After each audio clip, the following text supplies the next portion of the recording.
Get started. All right, Shalom. First and foremost, I want to give all praise, honor, and glory to Yahweh, Bahashem, Yahweh Shai, Bahashem, Mechak, Wadash. Did I actually say divine honors? Yeah. Divine honors to the elders and apostles of Great Millstone. Peace and blessings to the elect. Today, we live again, another Saturday. I'm just going to jump straight into it. As the title says, things are moving fast. And yeah, things are moving fast. Prophecies going off left and right. So there's really no time to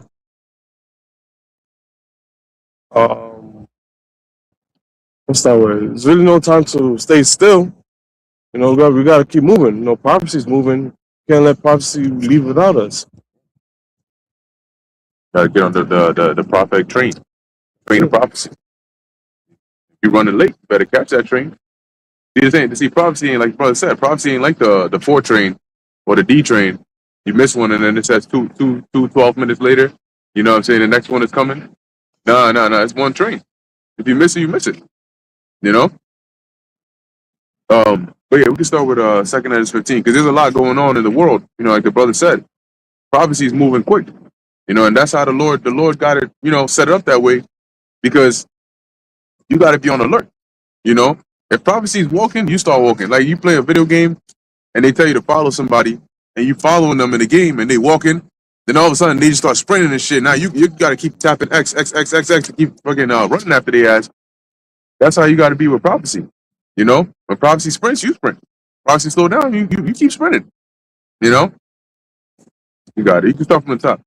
It's the book of 2nd Ezra, chapter 15 and 1. Because also what you got going on with this buildup of the situation over there in the valley of Jehoshaphat, right?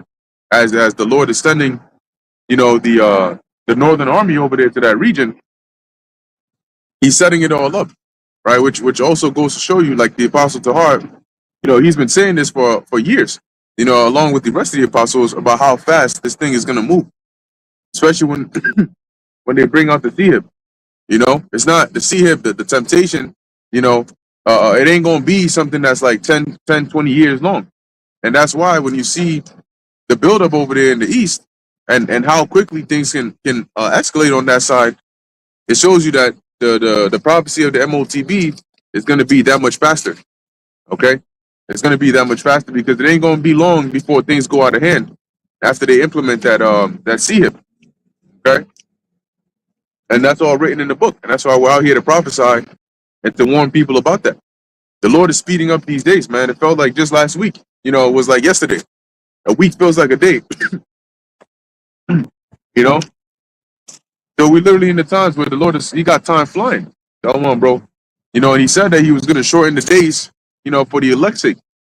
So if he's shortening it for our sake, we got to be doing the things that he asks us to do. And then the time is short. Now is not the time to be playing games. You can't be, look, right now where we at, like the brother said, if you on the train, how stupid would you be to be sitting on the train, your seat is yours, and then you say, no, what, let me get up, I want to stretch my legs real quick. And then later on, I come back on the train. And then the second you get up, the door's closed. Boom, train is gone. You don't even get to take a step off the platform. The second you get up, you get out the train, the door's closed, and the train moves. How you going to feel in the kingdom? You were this close. You actually sat on the seat of the train to salvation and got your ass up out the seat and then left. And then the train hit you. Go ahead. This is the book of 2nd Ezra, chapter 15 and 1. And it reads, Behold, speak thou in the ears of my people the words of prophecy. And the part of prophecy is World War III is getting ready to pop off. And people don't even, it's like they don't even care. That's why a lot of them are going to get caught by surprise. Your actual country, your president is sending military and artillery over there to the east, knowing that the country they're targeting over there, which is Iran, is backed by Russia, China, and the allies of Russia that are going to come with it, which include Turkey. So look out for that. And they're already showing you signs of that. That's biblical prophecy. Okay? They're already setting their sights on Turkey. Now, Iran came out and said, because what they're doing is they're playing like this double game, right? On the one hand, they're talking about deals are going good. We just we're trying to finalize shit. That's not going to be the case because Israel doesn't want to deal with Iran and the U.S. They don't give it. Even if Iran said we're going to stop this nuclear enrichment, they don't want to deal. Okay, that deal shit is just to buy time. Look at what they've been doing this whole time. If they wanted to deal, they would have had to deal the first talks they had. Okay, look at what they've been doing this whole entire time. Speaking about a deal. From when they first started talking about they want a deal to now, look at how much more military and equipment that they sent over there to that region. So in case you don't see it, things that are happening, they're escalating and they're moving quick. And before you know it, the day is going to come when it's not going to be us that that you're hearing, but it's going to be the emergency broadcast system telling you that missiles have been shot off, and they're going to start listing the names of the cities. And then as they're going, when those radio towers get hit, eventually you hear the static, and then it will shut off. And then it's just up to you. You might hear the sirens going on. I got you, bro. You're going to hear the sirens going on, woo, and then you're going to start feeling the earth shaking. Different places getting hit. Yeah, you got it. Yeah, what you just said right there, I got a quick precept for that. There's a book of Second Ezra, chapter 6, and verse 23. It says, "And the trumpet shall give a sound, which when every man heareth, they shall be suddenly afraid." So going back to the point that you were making about the sounds that they're going to be hearing, right? The trumpet represents a symbol of getting your attention, right? So we, as a prophets, will be a sign or symbolic to a trumpet, but also those sirens that you're going to be hearing is also part of the sign of a trumpet. Okay, so you're going to be hearing that sound, that woo, that war sound that they be playing. When you hear that, people are going to be afraid because they're going to know that, oh shit, like this symbolizes one thing and one thing only: nuclear destruction, right? A missile is about to be shot off, or a bomb is about to hit a certain city or a state or a country or whatever the case may be. Okay, so people are going to be hearing these things and they're going to be afraid because you're going to be seeing it on the TV, right? It's going to be breaking news, right? And then they're going to be talking about how it's going to be coming to America. You see what I'm saying? Iran is already talking about potentially hitting Trump's little, you know what I'm saying? So they already got that in the works. It's already in the works. And it's always at a certain time where the Lord starts to stir up certain spirits, okay, to fulfill prophecy as it goes on and on and on. All right. But basically, just that, what the brother said about there's going to come a sound where men are going to hear and going to be afraid. That's actual biblical prophecy. Okay. So your brothers got it. Yeah, like the brother said, they said that. And the scriptures tell you about that, right? They shall waste a portion of Assyria. So they're telling you, listen, man, you're not about to be sending all this military equipment into our backyard, into our waters, and then sit there and tell us that we got to stop our nuclear enrichment. We can't defend ourselves, right? We can't arm ourselves. But we're looking at you going to the gun shop, you buying all different weapons and all that, sending troops right to our house, and we can't have any weapons. How you must take us for a complete fool. And that's why it says that they're going to come raging in wrath. Okay? Because guess what? Once again, the whole situation with Iran, the reason the U.S. is involved is because of Israel. And even if they did make a deal with them, it won't last because of biblical prophecy. Israel might go around and bomb them anyway after making a deal. So whatever it is, it says, and that's going to trigger. Because right now, you already have the vortex. It's only getting stronger now. The currents of the vortex in the east is getting stronger, and it's pulling in more and more nations. Okay, China and Russia, we already know they're already locked in with Iran. Okay, but the Lord is stirring it up, right? The scriptures say, Joel the 3rd chapter, guys, get that. Wake up the mighty men. And what? Prepare war. So what are they doing right now? They're preparing war. And a lot of people are not aware that World War III that's brewing over there in the Middle East is going to hit this place. But people, they just like, yeah, it's all cool until a missile hits your building. And your skin is burning and you wondering, oh shit. When you terrified, like when they show you them pranks, them nuclear war pranks, and people start losing their minds, people are actually genuinely scared. And then the interesting thing about it is, after they find out it's a prank, none of them really stop and say, you know what, that was actually really scary. What if that was actually to happen? What would we actually do? They just laugh it off and sort of call it a day and then keep pushing, go back into wickedness. But the Most High says this time you're not going to escape the judgment to come. He says he's gonna melt you. He's gonna leave you here and melt you. So that fire that the Lord is bringing, the Lord has the ability to keep your spirit in your body. He has the ability for you to continue to feel that pain, even if your nerves are dead. You can still feel that pain because the Lord controls everything. You know. And I don't know about you, but we're not trying to feel that. So we're gonna do what we gotta do on this side. And that's not the only thing that's brewing. But if you really look at how the Lord is stirring things up, you know, we don't control the Lord's timeline, but he you know, it looks like he's sort of, you know, setting it up to be very, very a short burst of intense hell. Okay, the time of Jacob's trouble. It doesn't need to be long and drawn out. He looks like he's preparing it to be a real short burst of intense hell, where you got just a calamity of all different assortments just hitting in the short period of time. You know, now I saw a video. You got freaking AI robots, basically, one step away from the iRobot movie.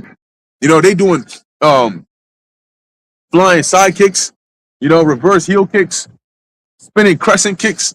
You know what I'm saying? Breaking lights and shit. You're freaking doing front flips, back flips into other side kick flips. You like, what the hell? I can't even pronounce that kind of kick. Yeah, that's it. That's it. Like the Zaquan said. Yeah. The flood only lasted days. And the flood was one of the most destructive deaths the Lord had brought. So he didn't need to drag it out. And in this time, guess what? He ain't gonna need to drag it out. That's what adds to the intensity. You know, sometimes when if you're going through extreme pain, 30 seconds can feel like 2 years. You know, 30 seconds can feel like hours. Like if you're training and let's say you work in the abs, right? And then it starts burning you in plank. And it's like, yo, 10 seconds left. You're like, yo, feel like you said 10 seconds left 30 seconds ago. You know, he's still feeling that pain. That's how the Lord's he's going to get all these people, man. Because that's a part of shortening the days. And that's why he said he has to shorten the days, because with the intensity of the hell that's coming, nobody's going to be able to make it. And that's what adds to it being a time like never before. Famines, AI, you had Elon Musk talking about AGI. You know, and he said the analogy he used to describe it was imagine being on a roller coaster at the top, right before it drops. He said that's pretty much where we're at.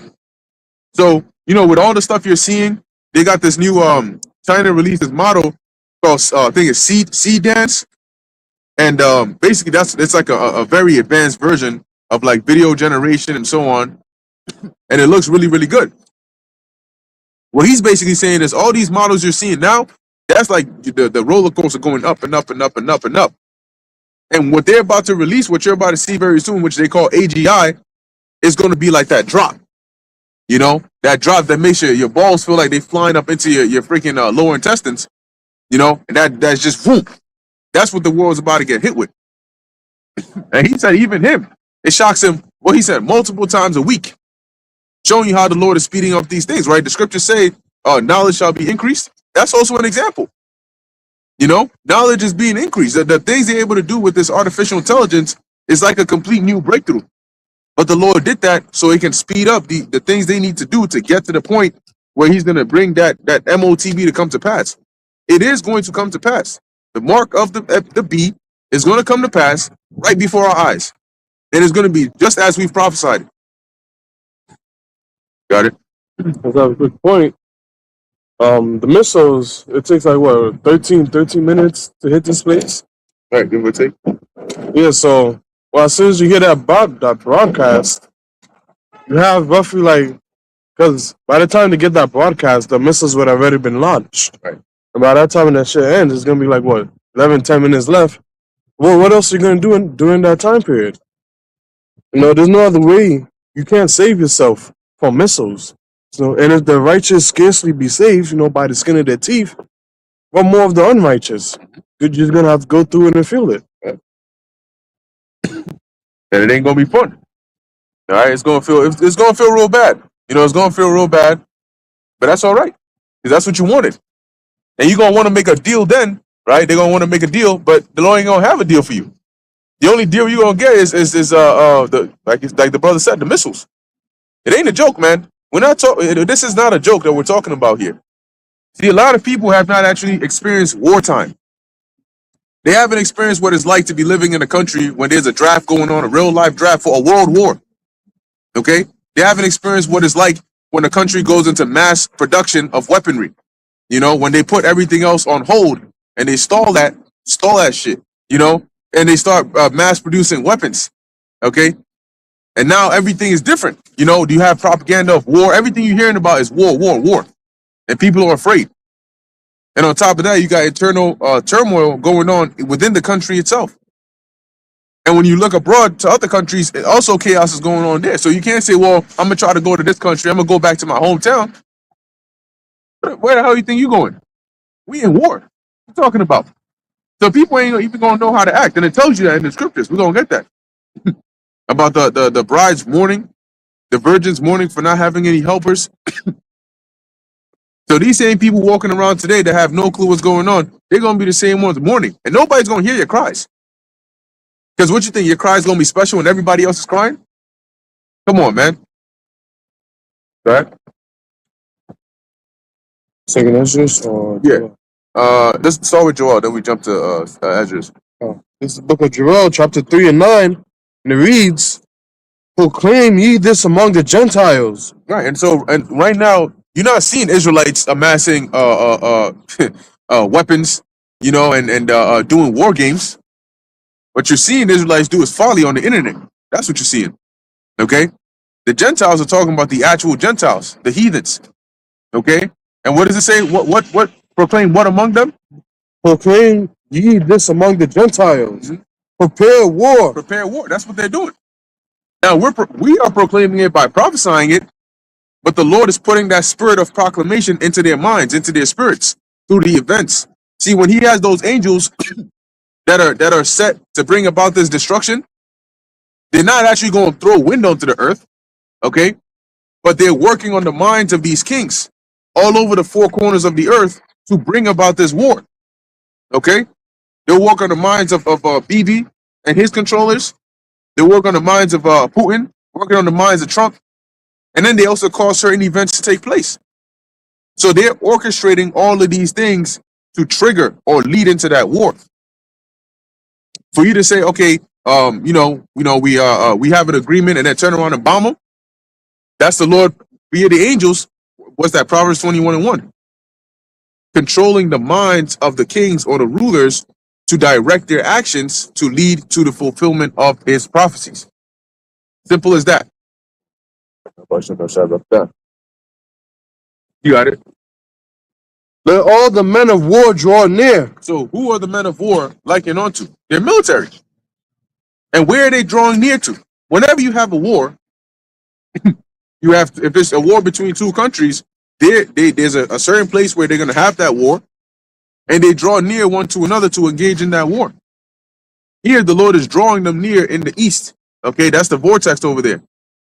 And they're going to engage in that war, and then eventually they're going to start shooting missiles all across. Okay, while you engaging over there in that closed region, which missiles are going to be flying over there as well, like it says in Ezekiel, Russia's going to have that evil thought. They're going to say, you know what? We have beef with Amalek, but F you too. Oh, you whore? You know, shoot them shits. Next thing you know, you'd be surprised. You start seeing Russian submarines off the coast of the U.S. Oh, shit. Yeah, try stopping them their missiles with your missile defense system and see how that works. Don't you know the angels control that too? Here it is. They're going to shoot it, and the second your missile defense system tries to go off, the angels shut it off. You know? You got it. Yeah, that's a thing that the angels are known for doing, actually. Setting off their nuclear armaments is typically happening at military bases. A lot of the so-called UFO sightings, it normally happens at military bases. I mean, it makes you wonder why, right? It makes you wonder why. And I believe Zaquan did a lesson, I think it was a day or two ago, where he was going into how these elites are talking about these so-called aliens and stuff. And basically, they're like, oh, we've seen these men, you know, they're conquering a military group of people that have never been conquered. Like these men have never been conquered. Like they've never tasted an L before, ever. Like this is how they looked. So based on the description that these so-called astronauts were seeing, right, these spacemen were seeing, they saw so-called African-American men. That was the description they gave. They didn't see no Chinaman. They didn't see no Edomite. They didn't see none of that. They saw African American men, right? That was the best description they could give to the angels that they saw, that they called aliens. And then was it Obama came out as last week, and he said something about you know, there are aliens, but they're not at Area 51. You know what I'm saying? So what's going on with that, right? They're slowly but surely unraveling the truth, okay? But they want to find a way to control that narrative before it comes out, so it could battle against the narrative of the scriptures.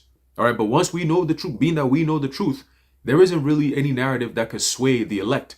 As the Lord says, if it were possible, they should have deceived the very elect, but it's not possible. Okay, now I got a quick precept here, going back to the point you made about how the Lord is working on the minds of these kings, because ultimately, whether people want to believe it or not, events that are happening now is all biblical prophecy. Okay, now biblical prophecy happens in real time. It's not like a thing where it's like, oh, this is just supernatural things just happening out of nowhere. No, it's caused by something.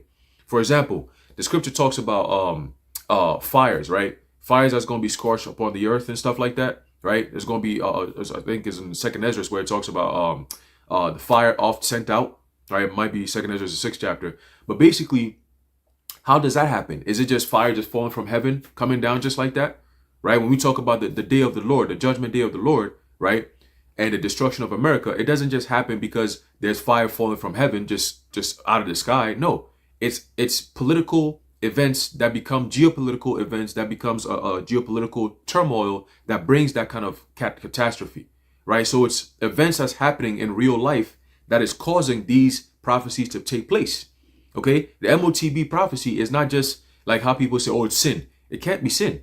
It cannot be sin, because you can't buy and sell with sin, right? You can't get a noisome and And grievous all its various forms. and all its various forms, both political and religious. You can't forget that part. You know, when it talks about in your forehead, it's talking about what you think sin, and it talks about your hand, it's talking about when you do sin. You can't forget that part. You know what I'm saying? But they might throw a chip in there. You know what I'm saying?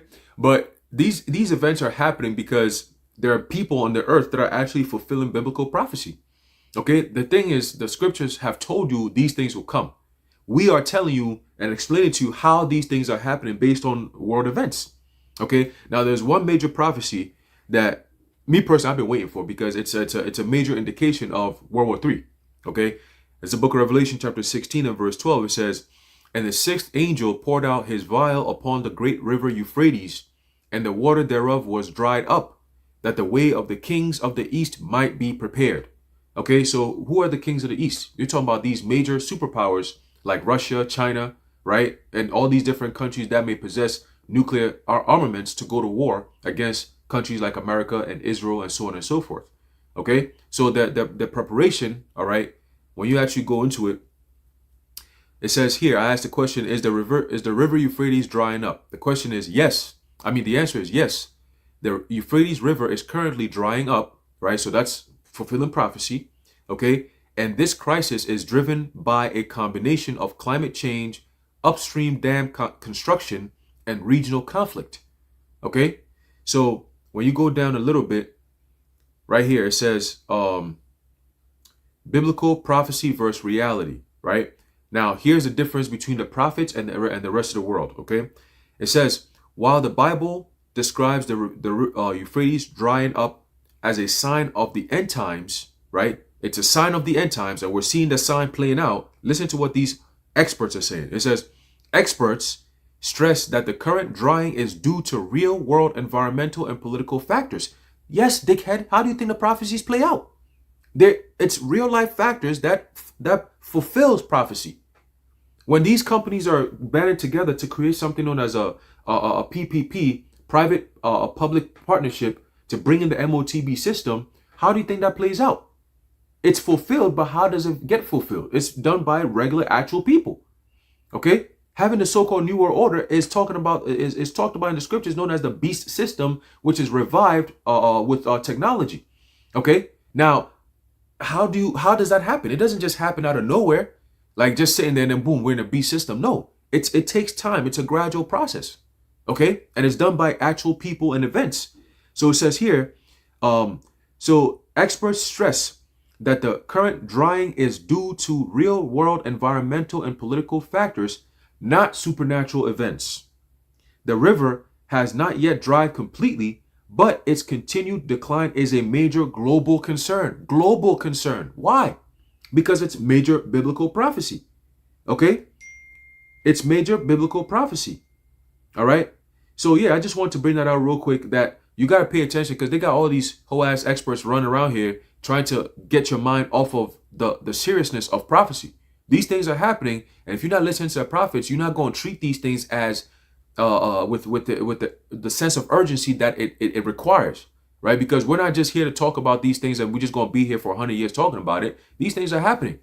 A lot of the things that we've been talking about for years, it's playing out right now. Okay? You brothers got it. That's right, Shalom. Yeah. I just want to say, just to add to the brother's point, the reason why what these experts try to do is they try to separate the Heavenly Father from current events. So they try to make the Heavenly Father a non-factor, basically saying that the things that are happening on the earth, well, God isn't in control of any of these things, right? They try to make it seem as though, okay, well, man is doing these things. So it's a man-made event as to why the river Euphrates is drying up. It's not anything with biblical prophecy or anything, as you said, it said they're supernatural. They only think it's supernatural when the thunder and lightning happens. Then that's when it's okay. Now it's supernatural. But until then, it's not supernatural. It's things that we're doing on the earth. But people don't realize that. Like, I don't know if Braquar brought the precept out in Proverbs 21:1. The king's heart is in the hand of the Lord, and he turneth it whithersoever he will. So people don't understand that they're puppets, and you have strings on you. Everybody, not just the king, even the lower levels. So the Heavenly Father is moving and orchestrating everybody. Think of it like chess. He's moving pieces in place, putting them where he needs them to be to activate or to set off the next chain of events. I believe it's called the domino effect. When you have dominoes and you have them lined up. If you ever seen a V for Vendetta, and he had that whole dominoes lined up, and then he just flipped it, and then one just fell and fell and fell on the other one, and just started going, things like that. That's how the Heavenly Father has things happening. It's not just random occurrence or you just doing things that are happening on earth. The Heavenly Father is moving your mind to do things. You have a thought in your mind, it comes to your mind like, oh, okay, let me do that. Yeah, let's go bomb this place. Let's just do this random event. And then what? That moves prophecy forward. It's not random. Everything really is supernatural. But that's all. Done. Yeah. And so, and we understand that. And why do we understand that? Because the Lord has opened up our minds so we can understand it. So what the people see as regular, he said that even concerning the Assyrian king, right? The Lord basically said when I believe it was Sennacherib came against Jerusalem, and then they prayed basically, and then the Lord sent Isaiah to give him a response. He said, "Look, I've been controlling the king of Assyria for this whole entire time. I've been using him like a tool to conquer all these nations. He himself doesn't even know it. So he's going around thinking, oh, the gods of these other nations weren't able to save them. Why would your God be any different? But his dumbass doesn't even realize that he's been a tool of the Lord the whole entire time. So like Shalimar was saying, the Heavenly Father controls everything, and he uses people on the earth as messengers, both on the left hand and the right hand, to bring to pass certain events, And that's just the way it is. When the Lord when he said he was going to bring the sword against us and remove us from the land, he didn't bring a magical big giant sword from the air and start swiping us off the land. He raised up through political events, court intrigue, another empire to reign upon the earth, and then had the thought come into their mind to say, we're going to go invade this land and we're going to take them as slaves and take them back to our land. The Lord set that up through, physical carnal events on the earth. So we know and understand how the Heavenly Father works. How he has his fingers in the the kitchen of prophecy. He's cooking, right? He's setting things up. And we know and we understand that. But yeah, go ahead. Joel 3:10, and it reads, beat your plowshares into swords, Mm-hmm. and your pruning hooks into spears. Yeah, and a plowshare is what's used to break up the earth, right? When a husbandman is plowing, because you first have to clear the field, right? Of any thorns or anything, any dirt, any stones, you got to clear that out the field, and then you got to make what's called furrows, right, which are like lanes in the actual ground. And what you do is you use a plowshare, which is the sharp end of the plow, and you plant it into the ground. Okay, as that's what the husbandman would do with the yoke upon the two oxen, and they're basically pulling as the plow is planted into the ground to break up the earth. And once the earth is broken up, he can then plant the seeds in it. Okay, so a plowshare is a tool for agriculture, right? But when they say beat your plowshares into pruning hooks, today people don't really go around, using plowshares. They have more advanced version of it. The plowshares into sword. Plowshares into swords, the water. And a sword is a weapon of war. So the way that manifests in the modern day is what they invest their money into, all right, as a nation is weapons, right? Military weapons, buying missiles, buying, defense systems, right, from other countries, from other nations, and going into that mass production of actual weapons for war. That is the example in modern sense of beating your plowshares into swords. Okay, because no longer are they focusing on let's enrich, say, American life. Let's focus on making this better and building, giving more land to farmers and building more seeds or whatever the case it is that they're doing. They're not worried about that. And very soon, once that war kicks off, you'll see how they shift, and that's why the draft is going to come in, because they're going to need more bodies. Okay, and that's why they're going to focus on that. You're going to see it. And Trump, he's to the point now, you can see he's like, look, we got to do something about these courts, because they ruled against him on that tariff situation. And you could hear he's very, very bitter about it. He's the type of person that makes it very personal. And then he basically forgoes checks and balances because of his personal feelings. So now, and then he turned around and said, we're going to do it anyway. He said, and then what? He signed an order to put 10% on every country, So he said, yeah, all right, the courts want to rule against it. That's very disloyal, right? That's very like unfaithful or disgraceful thing to do, but that's okay. We're going to get around it. So he's basically letting okay, so we're going to need to handle you. And he's speaking like we already got something. Basically, if I get to that point, I can use what I got, my trump card. And he's going to use it, but they're setting this up because they need opposition. Why would he just go ahead and use it? Why would he need to bypass the courts if they're ruling in his favor? But when they start to go against them, that's when you start to see him show his horns more and more, right? If a animal, a ram, a goat, they don't need to use their horns, or a bull. It doesn't need to use its horns unless it feels like it needs to, like it feels like it's threatened. Then you're going to see it show its horns, okay? It has the horns, but when it shows its horns is when it puts its head down and it starts coming at you. And it starts to use that to gore, or poke you. But you could die from that. All right? All right? Let the weak say, I am strong. So now, even though Babylon, or America, known as Babylon in the scriptures, is hated, you still got to acknowledge the fact that they are militarily strong. Okay? America's not weak. It's called a superpower for a reason. Okay, there's a reason why even Russia, they don't just carelessly try and engage in conflict with America, because they know America does have one of the largest, military arsenals in the world. Okay, now we know, according to biblical prophecy, that ain't gonna do nothing for them. It ain't gonna do much for them, I should say, but they're still pretty strong. Now, when you compare them to certain countries, there's a reason why Iran has the backing of Russia.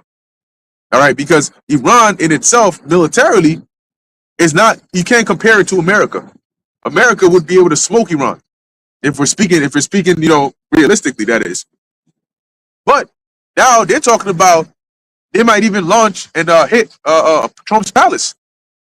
In other words, they got missiles, or they will, to be able to waste a portion of the land of Assyria if they had to, which they will have to. So now they're talking tough. They're talking about, look, blood is going to be drawn. We're going to retaliate. We ain't going to sit back this one. So why are they speaking like that? What's giving Iran the ability to speak like that? Other than the backing of Russia. It's not that they have the capability. Look, Today you have these little kids, right? You have like these 13-year-olds, 14-year-olds. Now in the ancient world, a 14-year-old wouldn't be able to come up to an adult and start talking shit like that because an adult man is much stronger. You know, he might give you a backhand, you know, and a front hand, and you might shut your ass up after that, right? Because physically you're not able to take him. Now today, that 14-year-old could come up and talk shit because he can have a gun. And it doesn't. A freaking 7-year-old can kill an adult person with a gun. You know, like an equalizer. So they have a weapon that can do as much damage as anybody else. That's what makes them so-called strong.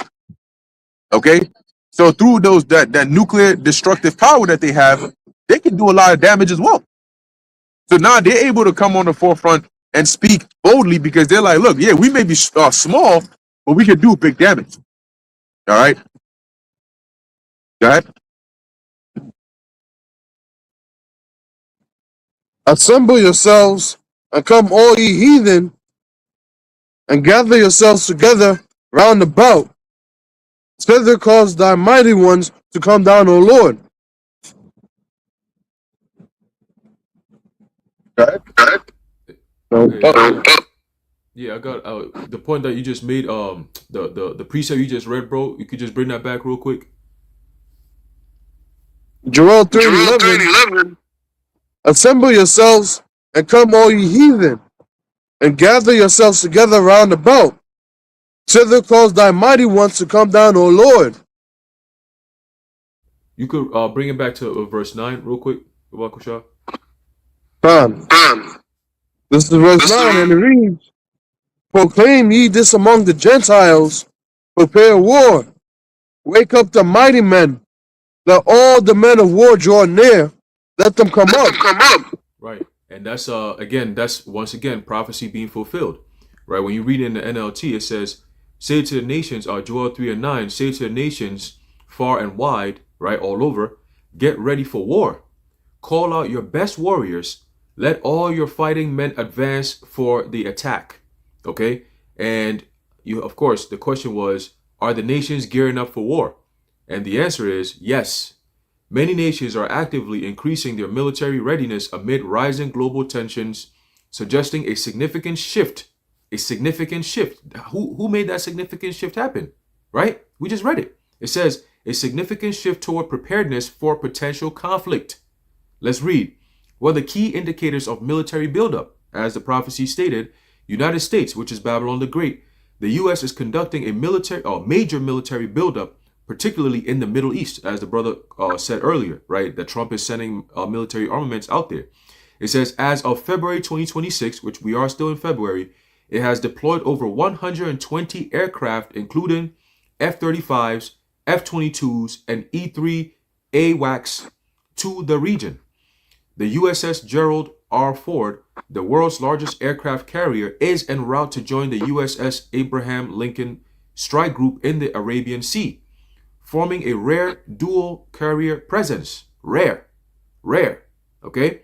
This deployment is seen as both a show of force and a contingency plan amid stalled nuclear talks with Iran. Next one, Europe and NATO. It says, in response to the war in Ukraine and warnings from NATO leadership, European nations are rearing rapidly. Germany has committed to a 100 billion euro defense fund. That's a lot of money. While Poland and the Baltics are enhancing border defenses and integrating military education into schools. The EU's Readiness 2030 plan aims to move troops across borders within 3 days and has launched SAFE, a 150 billion euro joint defense financing mechanism, right? NATO members have agreed to increase defense spending to 5% of GDP by 2035. And Lord willing, we're definitely not going to get to that point because of all the things that's happening now, right? It says Russia and China. Russia spent nearly $157 billion on defense in 2025, driven by its war in Ukraine.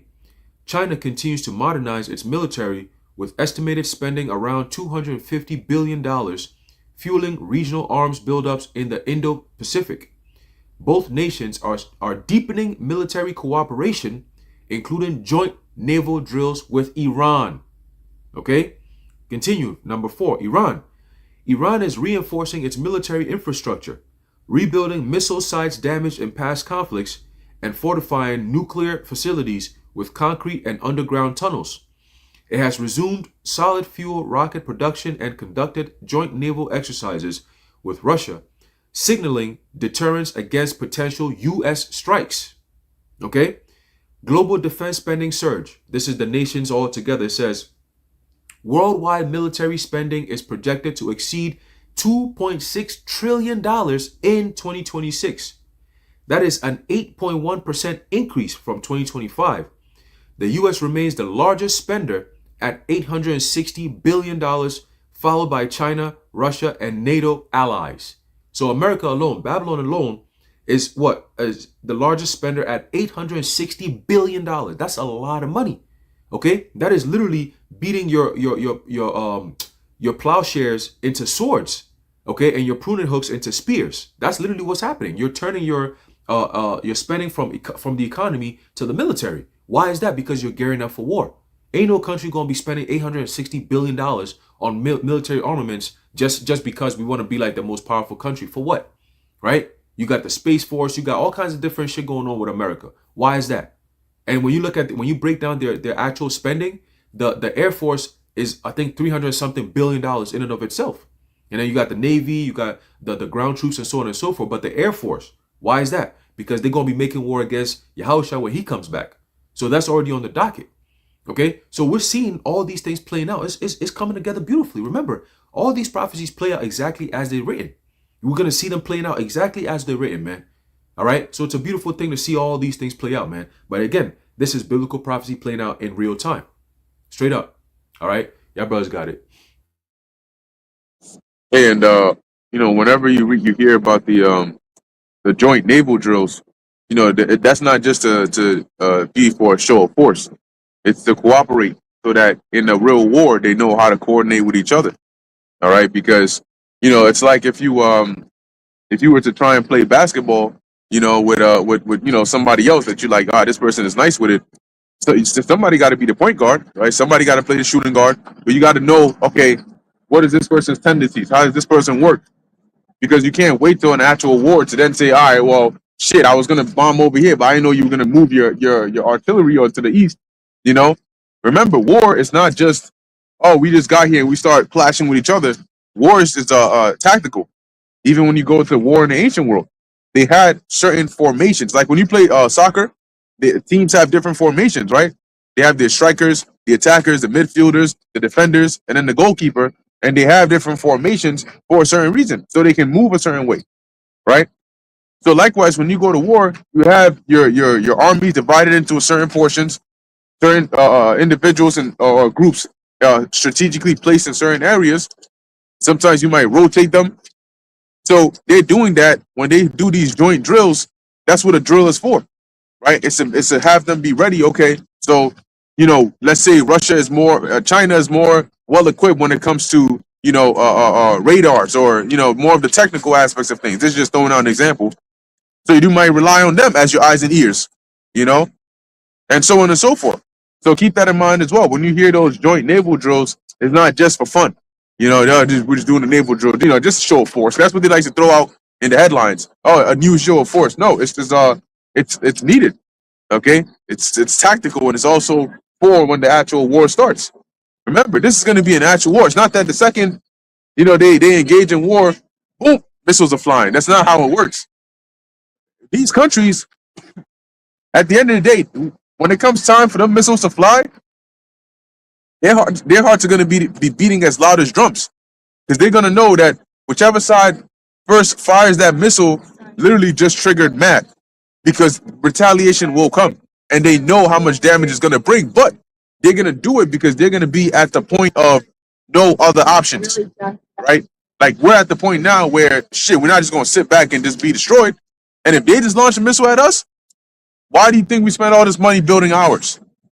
Now we got to use it, If he dies, he dies. F it. And that's going to be the mind that the Lord is going to put into the thought that the Lord is going to put into their minds in order to trigger this final prophecy. That is the second death, okay? what leads the preparation for the environment of the second death is not rain like during the flood. It's missiles. They create the fire that is going to be the second death. Okay? God? I just want to say real quick that, for the joint exercises or the joint drills, they have to do it because for the real war, it's going to be life and death. And there's this anime called Blue Lock. There was this one guy who like never worked with the team, never practiced with them. He was always himself, all about himself. They put him on the field. He was causing his teammates to clash with each other. He was causing a whole bunch of destruction.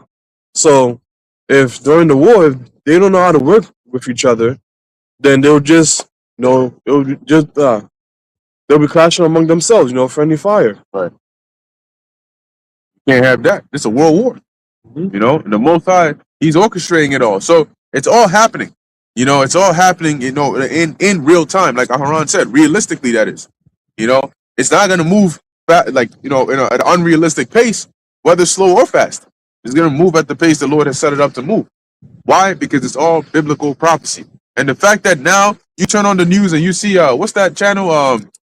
Something desert farming, something like that. I forgot his page. But they'll be talking about it. And off-grid, there you go, off-grid desert farm, the water, or Redacted, or these other channels, and you looking at it, what's the other one? Something Turks, something Turks, you know what I'm talking about, Young Turks. And you see the titles, and you like, that's like the kind of title you would see on our videos going back 5, 7, 10, 15 years ago, right? When you go back, the same way they're speaking about this war, that's how the apostles were speaking about it. You can go back and find those videos, 2014, 2016, even before that.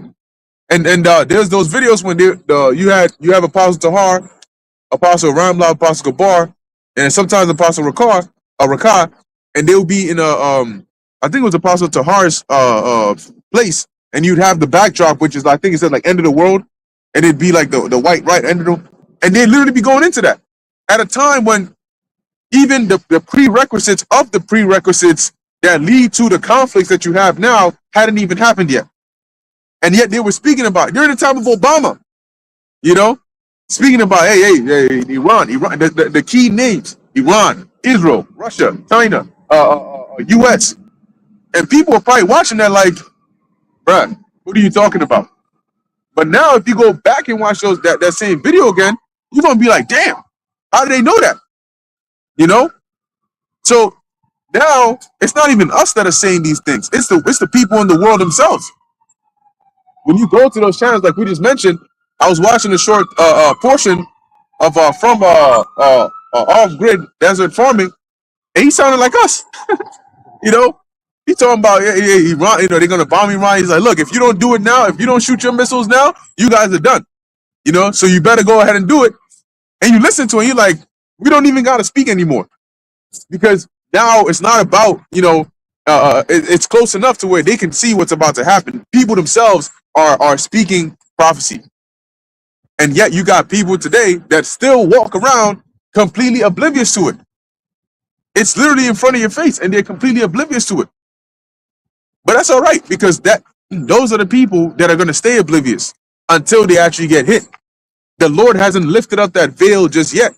So it's still going to be it's still going to be covering their face until they look up and they see the actual, it's going to be like looking like fire raining down from heaven. And you're going to hear it too. When you hear those like fighter, those jets that fly overhead, and the sonic boom is so loud. When you hear them flying, you're like, damn, what is that? Like, you can hear power flying through the air.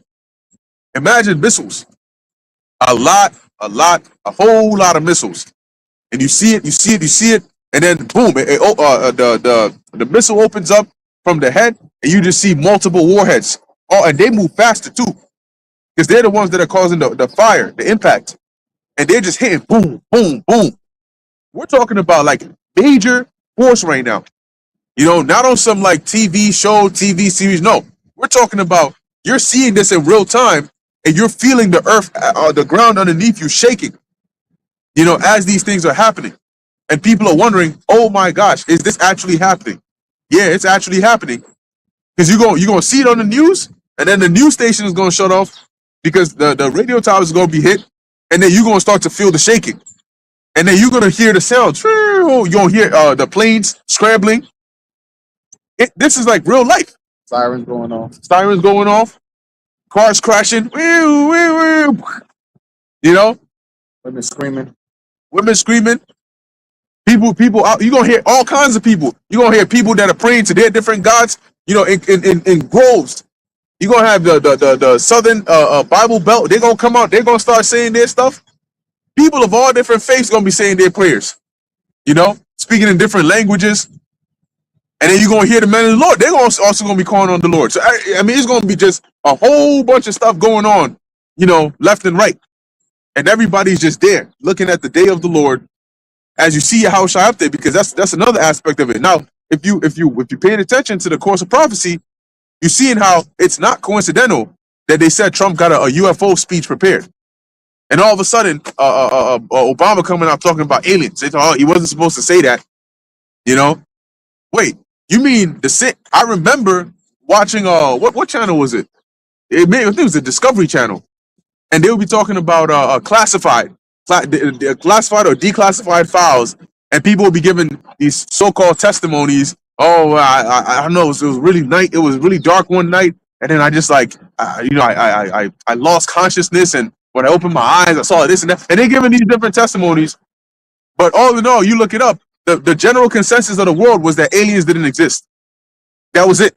I remember there was a time in the world when people said UFOs don't exist and aliens don't exist. And if you said it, you were just a conspiracy nut with a tinfoil hat. And now your actual governments themselves, you got your president. Now that's when you watch that video, Ronald Reagan gave that speech. And you know what was the setting of it? It was if there was a mist of a war, would not the appearance of some foreign, power cause the world to unite to come against it? He used the word alien threat. Alien threat. Alien threat. And guess what? That's what that's what they calling that. So is it by coincidence that now that they're literally on the brink of this, all these years we've been prophesying about World War III, we haven't seen them actually send all this heavy artillery over there to the east, specifically targeting Iran? We haven't seen that. This is the first time we're actually seeing that. So this is a major escalation. And whenever he because now he also came out and said he commanded the Department of War to release all the files on UFOs. It's like Haran said, they're trying to get ahead of it. Yep. You know why? Because when you go up and up and up the ladder, their demons that they consult with are telling them that he's close. Meaning Yahushua. Matter of fact, give me that real quick in Isaiah 42. Is that Isaiah? I think it's Isaiah 42, right? Where he talks about I have long time holding my peace. Yep. So those demons are telling them he's coming. He's on his way. There was a video I did years ago on this little girl. She was basically spazzing out because she had a dream of Yahushua's return. And she was like losing her mind. She was afraid. She wasn't joyous. So those demons are telling him, look, whatever you're going to do it quickly because he's coming. He's on his way. The time is short. The time is short. Now, they don't know exactly when. The demons don't know exactly when. Yahushua himself doesn't know exactly when. But they know the time is short. They can tell by the season. They're looking at all these things. They're like, okay, this is happening. This is happening. And guess what? The demons know when the Lord gives commands for the angels to do certain things. They're like, oh, shit, okay. If he's telling those angels that are bound over there to get ready, and he's telling these other angels, okay, start preparing stuff, because the way we see the working of the angels is through the actions of men. Okay, now they're sending troops over there. Now they're trying to make a deal, but it ain't going to work. Okay, now Russia's doing this. That's the angels working. And those demons are there, and they're seeing the Lord giving the commands. All right, time to go. You kick into gear. They're like, listen, nigga, you bald-headed demon. You better start getting ready. You better start getting ready now, because the Father's giving commands, man. He's been quiet for a minute, but he's giving commands. So that means your time is short. So they're like, well, we got to get ahead of it. We got to come out and make this. That's like the movie Don't Look Up. We got to do the modern day version of Don't Look Up, which is, that's a threat. Like Haran said, right? Alien threat. So they know we've been talking about this for a long time, but they're going to say, no. That's a threat. That's a foreign military might that we got to fight against, and we all got to unite to come against this threat over here. That's Second Ezra, the 13th chapter, because they need the minds of the people to be on their side. But we really know what the so-called UFOs are. But the timing is impeccable because Yahweh's return is going to be when those missiles are shot off. So we are actually very, very, very close. When you look at how all these things have been set up to intertwine with each other. And the day of the Lord's return, the earth is literally going to shake, man. Just imagine the aura when the Lord actually steps into our dimension. And you just like, yo, that, like, you're going to see the Son of Man. When he said you're going to see the Son of Man coming with what? Power and great glory, you're going to see that. When you imagine hearing a loud trumpet and you don't even know where it's coming from. You know, like when you watch movies, they start playing the sound effects out of nowhere. You never see anybody playing it. It's not like some secret pianist or violinist in a tall building somewhere playing the song, but you just hear it. So when the Yahweh's return, you're going to hear it. And you're going, oh shit. And that chariot is going to be big as life can be. And then you try to, you know, like they show you in was it Independence Day? You got people playing basketball. Basketball is my favorite sport. You know, they're playing basketball. Then the cloud overshadows them, and they all stop and they look up, and they're seeing, because you're gonna see the chariot up close. So you're gonna see the metallic parts of it, the lights, the electricity, all the things going through it, and you're gonna be wondering like, yo, oh my gosh, yo, you seeing this? And then you're gonna see when the bottom part opens up, and then you see the second Ezra 13, the fire, the tempest, and all that. And you're gonna see it charging up, and that's when you're gonna try to run. But I mean, where you going? You shall be as a dove with the wings covered in silver and gold. Yep. The chariots of the Lord, man, they coming. That's why they're trying to get ahead of it, like you said. You got it, the ball. Yep. I was saying that all the times is happening as well at the same time. So that's showing you an accelerated rate of these last days, right? All these things happen at the same time, so it could go off. Shit could be administered right now, right? The nuke, right? In the chariots, all of this is happening right now.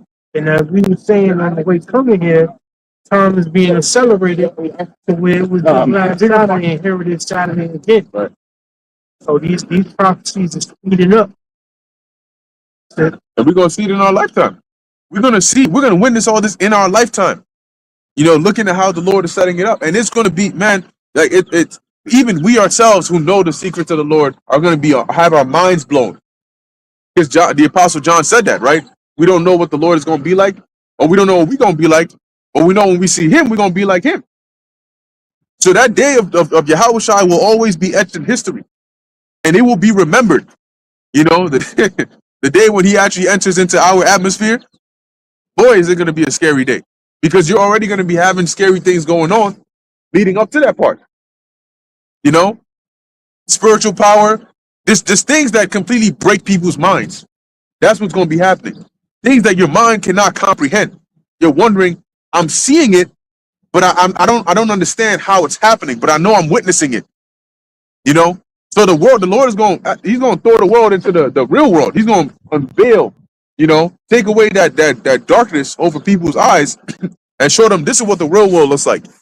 You know, time to play ball in reality. Got Isaiah 42. Yep. Isaiah 42 and 13. Yahweh Ba'ashem Yahushua shall go forth as a mighty man. Mhm. He shall stir up jealousy like a man of war. Now you notice the theme of the Lord is war. Because he's a man of war. And the thing about men of war is when that wartime comes, adrenaline kicks in. And it's like aggression, you know, righteous aggression, righteous adrenaline. Men of war in the ancient world were very different than men of war today. In the ancient world, warriors were more mentally tough. Because in the ancient world, when you kill somebody, you might be looking them straight in the eyes, you know, as you're stabbing them with your sword, or you cutting their head off. And them swords weren't light. Them swords, you ever held a real sword before? That shit is heavy. Okay? It might take you two hands. You got warriors out here swinging it with one hand. Those shields are heavy as well. You got to run with that. Run with the sword, block, use it. So, you know, these men in the ancient world, they weren't no like soft men. Today, you just, you got people that get up and and they feel like they're elite. Physically, what you're doing is just using your finger. I mean, of course, there's skills to it and everything. But in the heat of battle in the ancient world, this was extreme adrenaline. You're literally in the midst of enemies all around you. You know how keen your perception has to be. So you're not friendly firing, but at the same time, you attacking somebody here, somebody might be behind you. And then David said, what? He would go on there. The scriptures would say we would go to war and have no casualties. How are you in the midst of war with enemies coming from all sides? Enemies don't come and say, oh, you already fight. All right, hold on, I'm gonna wait. When you're done with him, I'm gonna jump in there. No. If they see, oh shoot, that's 3, 4, 5, 10 people coming at you. But the Lord, he says, the Lord teaching my hands to war. So his reflex, everything was on point. Throw that, stab somebody up like they show you those scenes. I got you, bro. In what's that movie, 300? And they show you there's that one scene in there where they slow it down, and you see the King Leonidas, right? And he's running, and he has the long spear, and he stabs that person, lifts the nigga up. Damn, bro, how strong you gotta be? You lifted the nigga up with the end of the spear, not even with two hands, just one hand. Then he pulls it back. Then he launches that javelin straight up to 2, 3 people. That's might. That's war.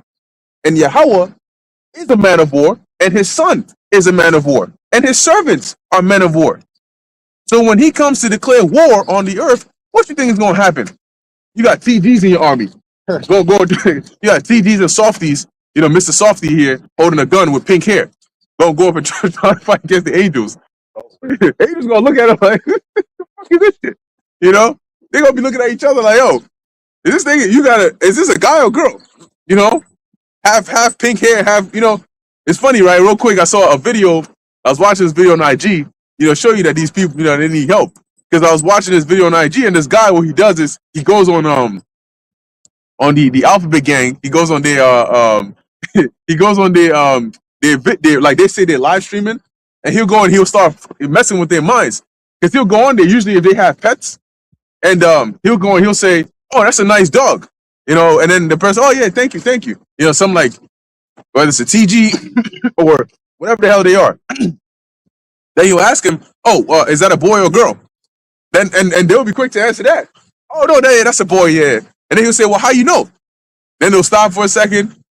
I mean, he has parts. You check his parts. You can say, "Oh, so you can determine the gender by checking the parts."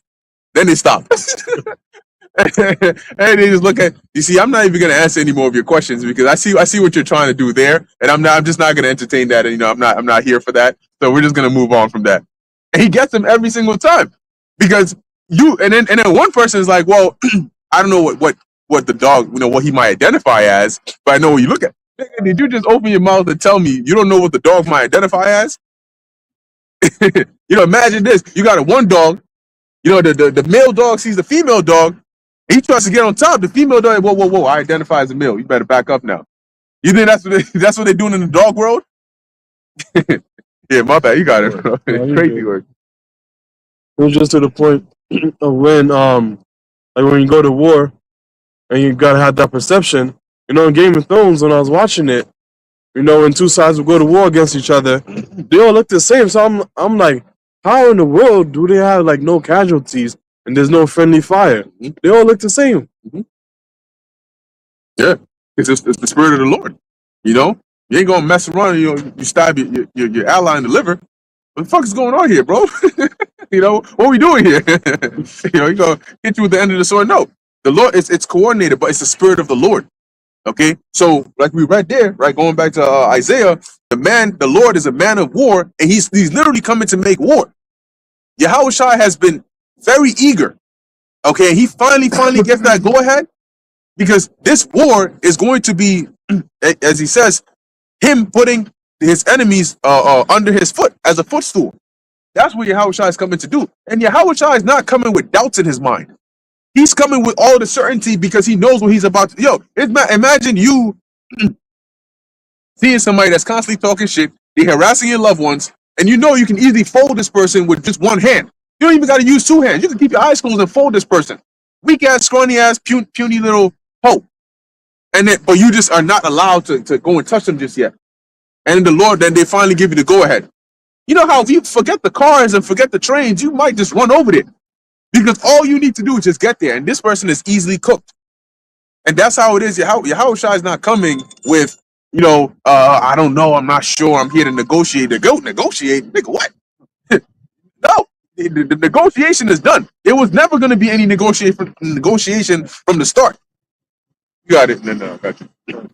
Hey, that's why Yahushua, when he was on trial, he told Pontius Pilate that if this were my kingdom, my servants would fight. Like, basically, you don't think I could call down 7 legions of angels to come down and fight for me?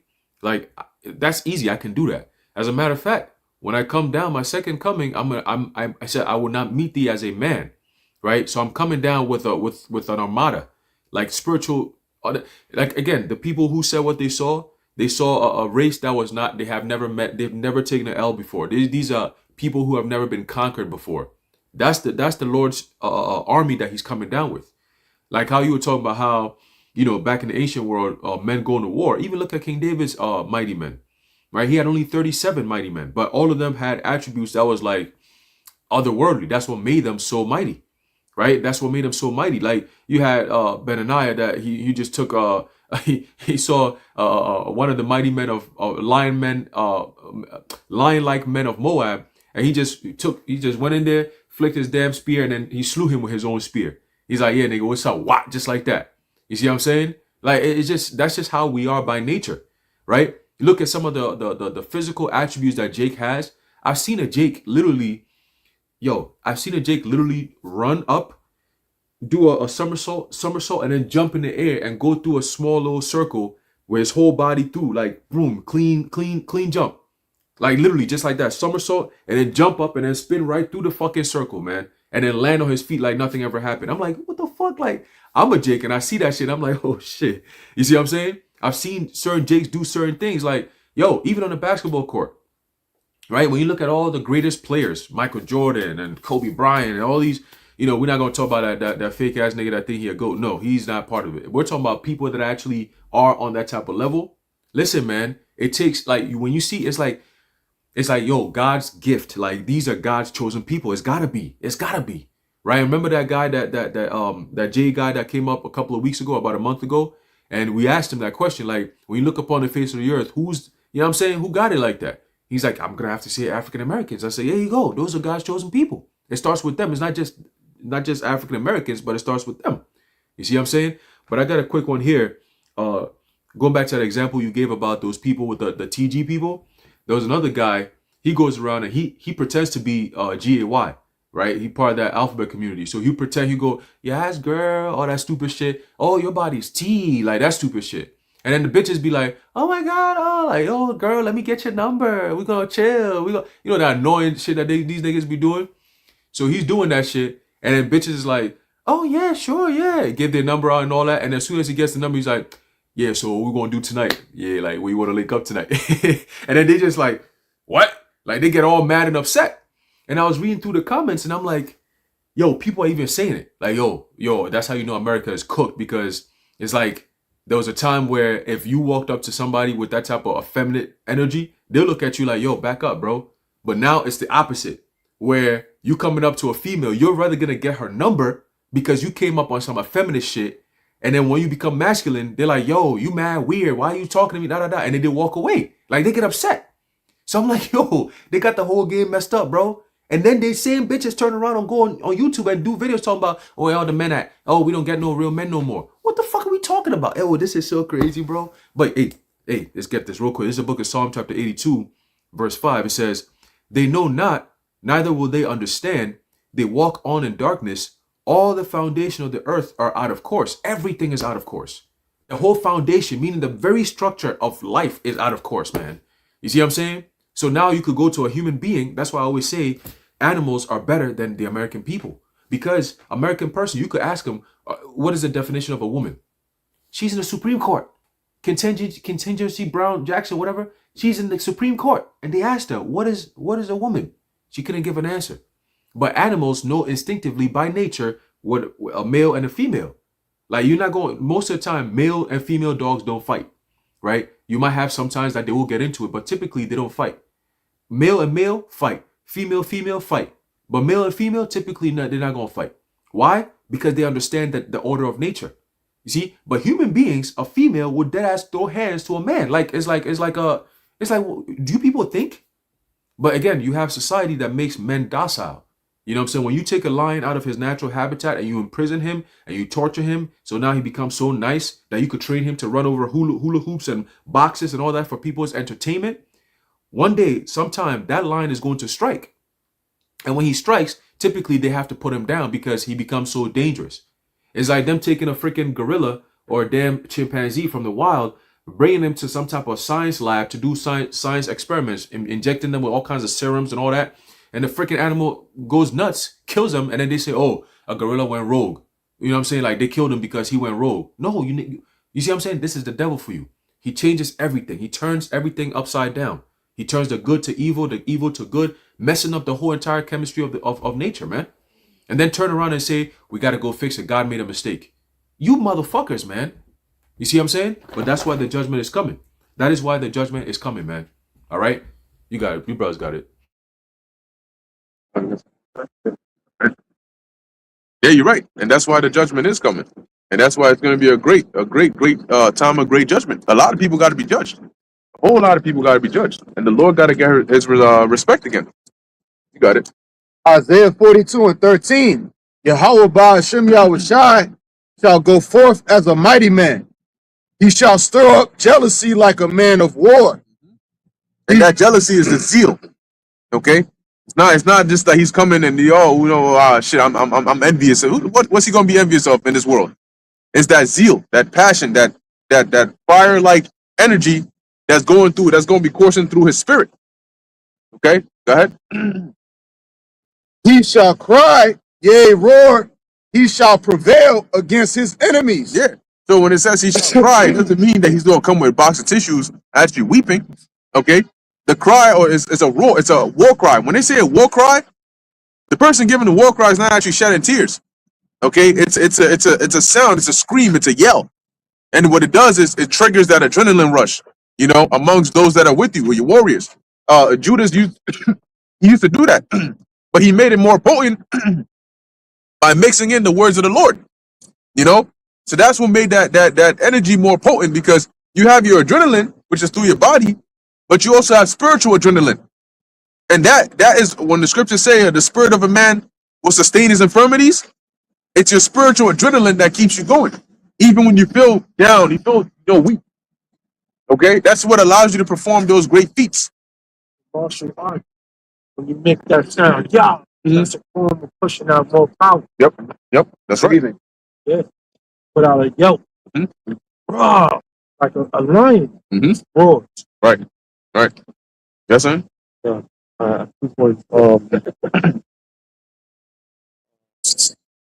yeah, so when you were talking about when Yahushua finally steps into our domain, into this realm, it's gonna be like on DBZ when somebody raises their power level and like everybody can sense it. Yeah, it's gonna be like that. Everyone's gonna be able to sense it, and then even if they try to pay it off, they're gonna see him live right there, and they know they cooked.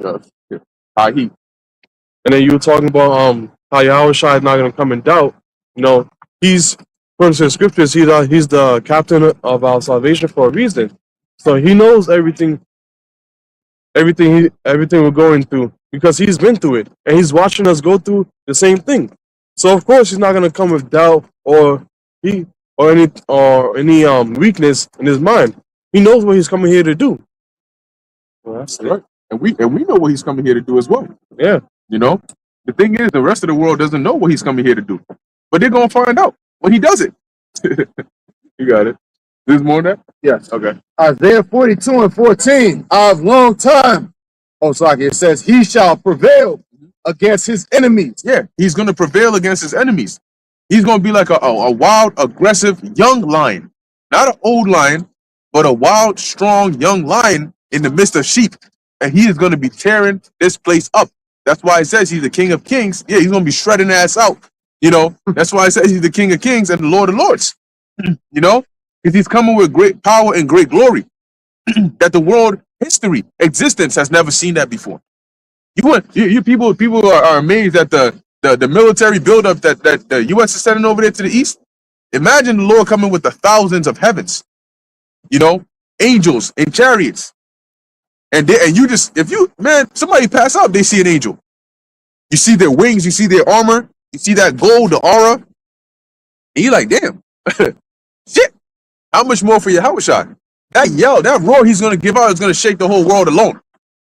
And it says that everybody's gonna, all the tribes shall wail because of him. Because people are gonna be seeing it. People in distant countries, they're gonna be seeing it on the TV. What the hell is going on in the world? You know, just when you thought it couldn't get just when you thought it couldn't get any worse than this, you see that. Then let's not forget to mention how they also gonna witness the men of the Lord with spiritual power. So you're seeing all this, that's a scary time for a lot of these people, because you see regular men that have become supernatural men, right? And it's like, okay, time out. What are we talking about here? So you mean to tell me, like, this, we got to be at the end of the world? That's how people are going to look at it. Like, yo, these got to be the aliens that they've been talking about. That's why they want to get ahead of it. If they're saying the aliens look like African-American males, and they know about the Black Jesus story, and we've been telling them the Lord's going to give us spiritual power to take them down, and the Lord is coming back with the thousands of heaven, and all the angels are mostly so-called African-American males, then what are we talking about, man?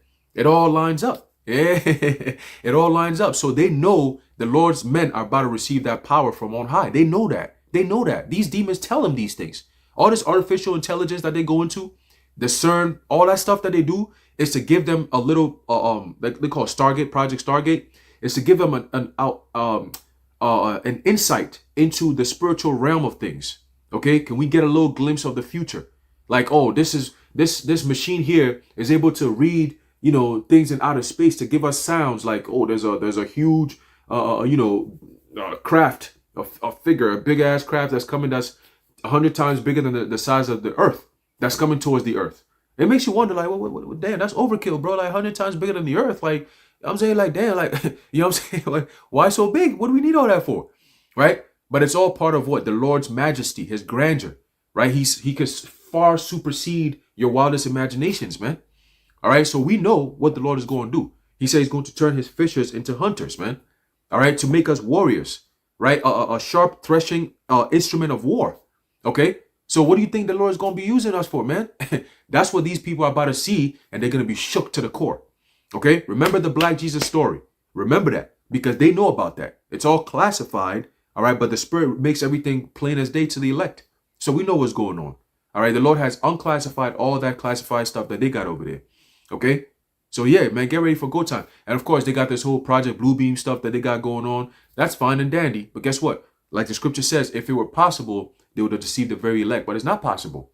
Okay, you're going to get all the undesirables that the Lord doesn't want.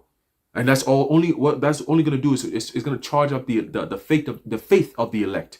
Okay, that's what that war cry does. Like we were talking about earlier, Yahushua's war cry. It charges up everyone, man. That's literally biology tells you that. Right, men, if you yell, you give off a strong, like a sound, like a yell like that. What was it? I think it's like you get like a 5% increase in your strength, your vision, like your adrenaline kicks in, man. Okay, so you get into that fight or flight mode, right? That's 5% more stronger than you are. Esau can't handle Jake as he is now when Jake is docile. Like Jake would deadass get up out of sleep and slap a nigga and he out of there. You know what I'm saying? That's a manslaughter right there, just off of a slap alone. You know what I'm saying? How much more when he's angry? I seen videos of a Jake game. They hit him with bullets and he's still coming towards them. They hit him with what's that? The taser shit. They hit him with the taser. They tase him up and the nigga still, he pulling them shits off and he's just coming towards him like, what nigga? Ah! You see what I'm saying? You're going to see Jake doing shit like that, man. It's going to be a terrifying time. Scripture says Judah is going to be a terror unto Egypt. The Lord's going to put a terrifying spirit on especially a lot of these 2/3 too. Because the Lord's going to use them and then destroy them after that. You see what I'm saying? But just to make a statement, you're going to see mad niggas like getting up from the south, you know what I'm saying, in prison, big dude, probably tall, big niggas pulling up on some like, what nigga, pot, knocking niggas out. Yo, it's going to get nasty out here. Okay? And all in all, we're going to be sitting back watching and be like, damn, Lord, like, wow, look at that. A lot of these women going to get put to death just like that. Getting the shit snapped up, neck snapped, you know what I'm saying, bones broken. I mean, it's going to get crazy. And they're not going to use no no no guns or none of that. You know what I'm saying? They're just gonna be using their bare hands to take out all you hoes out, man. All right? So it's coming. Get ready. It's coming. Y'all brothers got it. Isaiah 42 and 14. I have long time holding my peace. So how's the Lord? So like Shalomar wanted to say something. So like Oh, go ahead. My bad. Just real quick, I just wanted to add to Aharon's point. Remember when Yahushua was healing people, how they said that he was doing it by the prince of devils, Beelzebub? That could also feed into people's unbelief when they see the man of the Lord with spiritual powers. Because they're going to say some supernatural, not supernatural, but they're going to say, oh, these are aliens. Because if you know, like Martian Manhunter from DC, he was an alien, but he had super strength. He was able to go through walls and certain things like that. I forgot. I think he was able to morph into other things as well. So, you know, with some of these movies and TV shows, people are going to see spiritual power, and it's actually in the scriptures is written about, but their mind's going to think to some alien type thing, like, oh, these are aliens. Well, that TV show, they're able to morph and look like people, so they're looking like African Americans. That's why they're doing these things. It's not because they're actual men of God. They're actually aliens. And for some people, that's going to fuel their unbelief. That's going to, like Aram was saying, going to lead the undesirables away.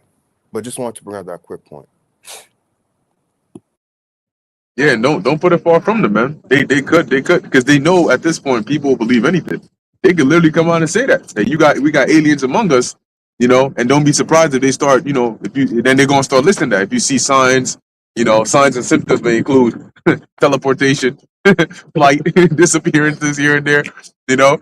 If you see that, call your local special task force agency. You know, they might push that to say that you got certain people that talk about, you know, there's going to be aliens that are going to come down and beam them up. You know, if they start talking like that, bring them to us immediately. That might be an alien. You hear them say Yahweh Ba'Shem Yahweh Shai, they definitely know. They definitely aliens. They definitely aliens. Marvel, they alienated the humans and tried to lock them up because they were different than humans, but they came from human background, you know, but they had special powers.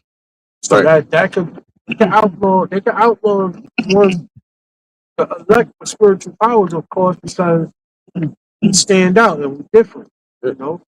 Yeah, they're gonna try. They're gonna say, "Hey, these people they escaped from Area 51." You know, bring them back. In the movie, in the movie Eternals, I'm gonna say that. Basically, they had a scene at the end where Arishem, which is a Hebrew name, he's like a celestial. Basically, he's supposed to represent like Yahweh Shai or like an angel. And basically, he takes the Eternals, which represents the elect. He takes them up from the earth, and like the whole earth is shaking, it's thunder, and he takes them up from the earth, and he said, "Listen, your memories are going to determine whether I judge this planet or not. So I'm going to have you return back to this earth, and after I will return for judgment." And then basically, like whatever they see, and that's pretty much what's happening, because the Lord is looking at our memories as a film, and what we're witnessing, just like Lot, vexed with the filthy conversation of the wicked. He has his eyes here through the angels, but also his servants witnessing it, his mouthpiece speaking it, and also the eyes to see it. His servants are bearing witness of the wickedness of this kingdom. You know, all of the backwards things that people do. You know, all of the evil and wickedness that brothers been speaking on.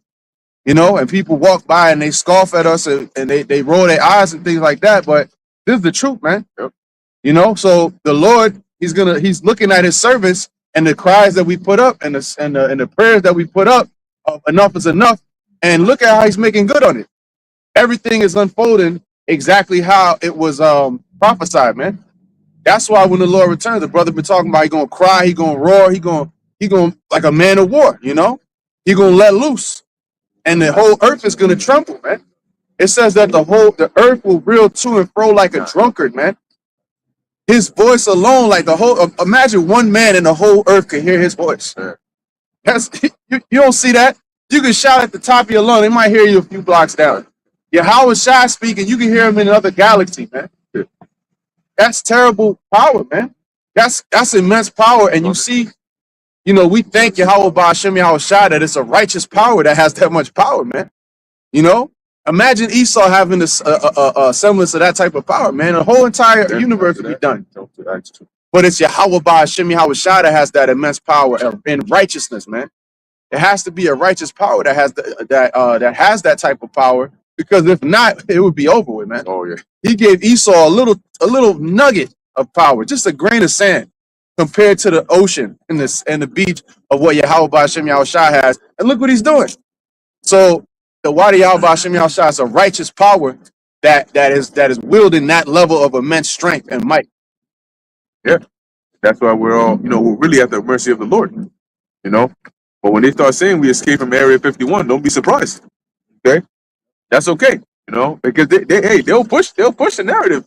You'll be surprised. That shit don't make no sense. And then you got people, hey, you alien. I found one. Yo, you actually believe this? Yeah, there's that video, right? That's them aliens. That's them you really should be shooting at, right? You gonna have them out here falling for whatever narrative is being pushed. That's the crazy times we come into. Go ahead. Hey, Yahushua said, I am from above, you're from beneath. Right. So he is an extraterrestrial. He is. The elect are extraterrestrials. Mhm. They are from before the earth was even formed. So they come from a higher plane. So in essence, that's why we don't feel, Lord's will be those men. That's why we don't feel at ease in this place. We can't relate to these people. We can't connect to none of these people. Yeah. Ain't good. Why you gonna get beamed up? Nah, hey, Yahweh Ba'ashem Yahushua gave us, the vision to see what's happening, and now we see it unfolding. And you have the AI too, like you said with the aliens. Mhm.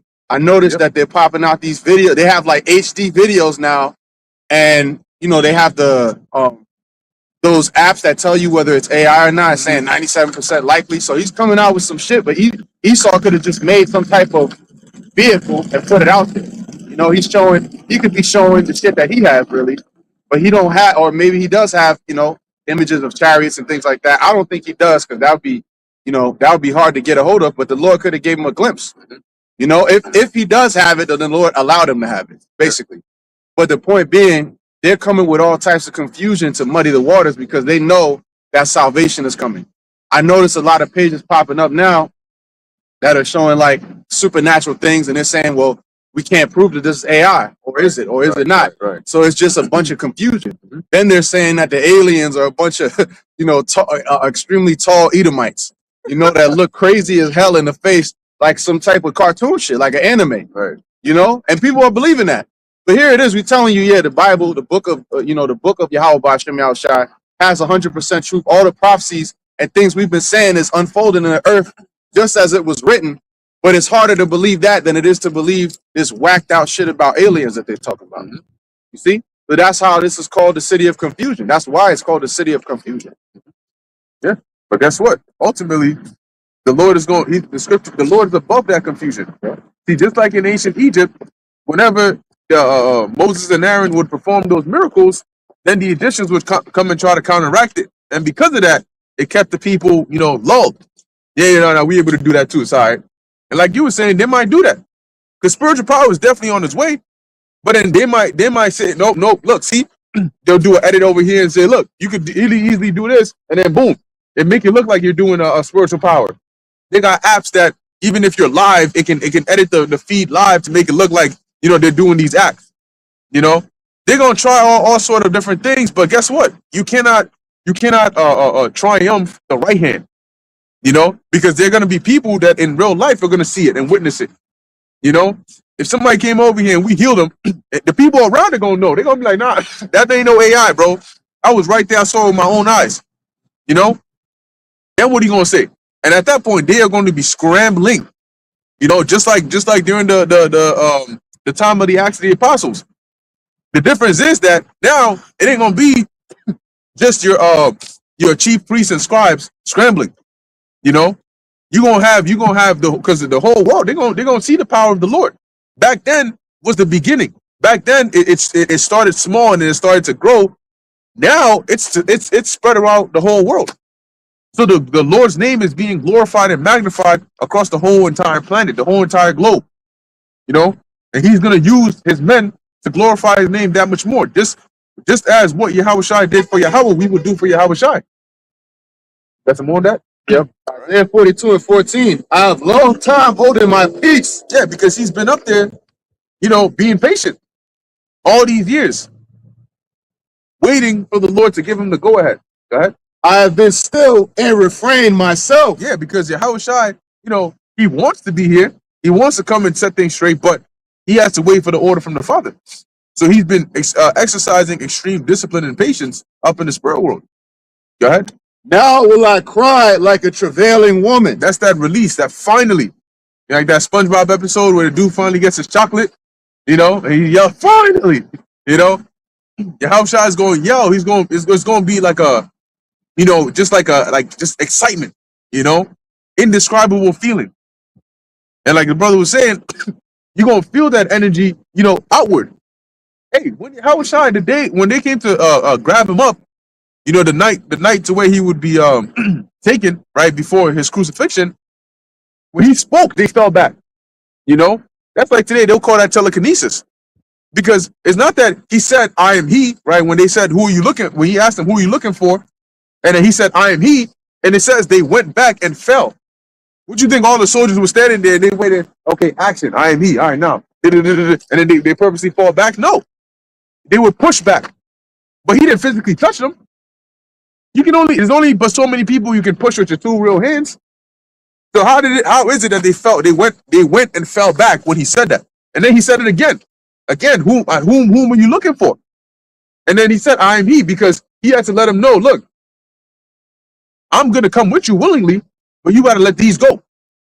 And that has to fulfill prophecy. They had to be let go. That's why he said, I have lost none, save the son of perdition. Okay?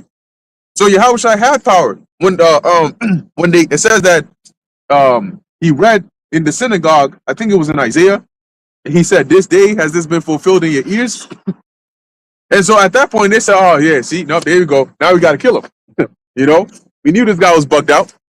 And then it says that they basically forced him back to the edge of the hill. But then he went through them and then escaped. How? Realistically speaking, how's that gonna happen? If there's a mob and you're right in front of them and your back is the edge of the hill, you're just gonna walk right forward and they're not gonna grab you, they're not gonna touch you, nothing. They're just gonna stand back and you're gonna walk right through them. No. He had to have used some form of divine, power, whether it's teleportation or whatever the case is, to escape out of there and then dip out. Okay, so Yahushua had that power all along, and he sometimes likened it onto virtue. When the woman that had an issue of blood 12 years, it says that when she held, because she believed that if she can just even grab his garment, she'll be good.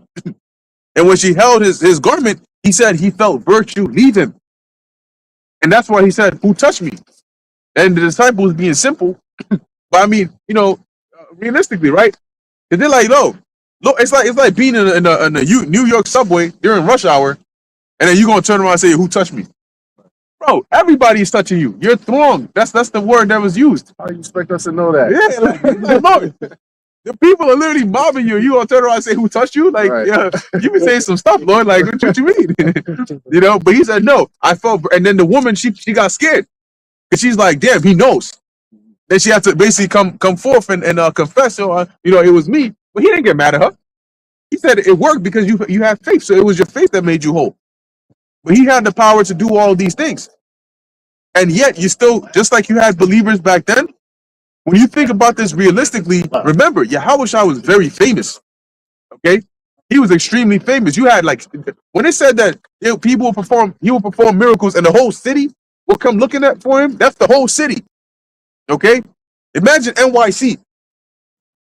Like mobs coming looking for you because you performing miracles. So they followed Yahushua, but guess what? Just as ultimately those that didn't believe, and it's not that they didn't know he had power. They knew he had power. But the spirit of Satan was on them to not accept him. Same with Paul. It says when they captured Paul and he quieted down. And he told them, look, I haven't done anything that they're accusing me of. But the second he mentioned the part about Yahushua came to me, they were quiet too. And the second he mentioned the part Yahushua came to me and then sent me to the Gentiles, oh shit. He said the Gentiles. See, it said, "Spake we not right concerning thee that thou hast a devil?" So you always have those that try to deny the power of the Lord because their eyes have been blinded. They know it's true, but they won't accept it. They just don't agree with it. No, no, no, no, no. You could fly up into heaven and come back on the earth, and I still wouldn't believe that you are the Messiah. Damn, bro. Then at that point, you ain't never gonna believe. Look at the scribes and Pharisees. He was doing miracles, and they were more worried about the Romans. Right. Like, bro, this is your salvation. That's Gonna be you. That's it. Yeah, that's the song. We singing a new song. I was in spirit though. That was spiritual. Yeah. Yeah. Made brothers pause for a second. Yeah. Yeah, but Yahweh Shai doing the miracles, and the scribes and Pharisees, instead of being glad that their Savior has come, they were ready to report him to the Romans. You see? The same thing. Imagine when brothers start getting spiritual power, how Esau gonna react, man. He gonna shut the whole system down. Oh, hell yeah. You know, if it ain't already shut down, Right. you know, Nero gonna lose his mind.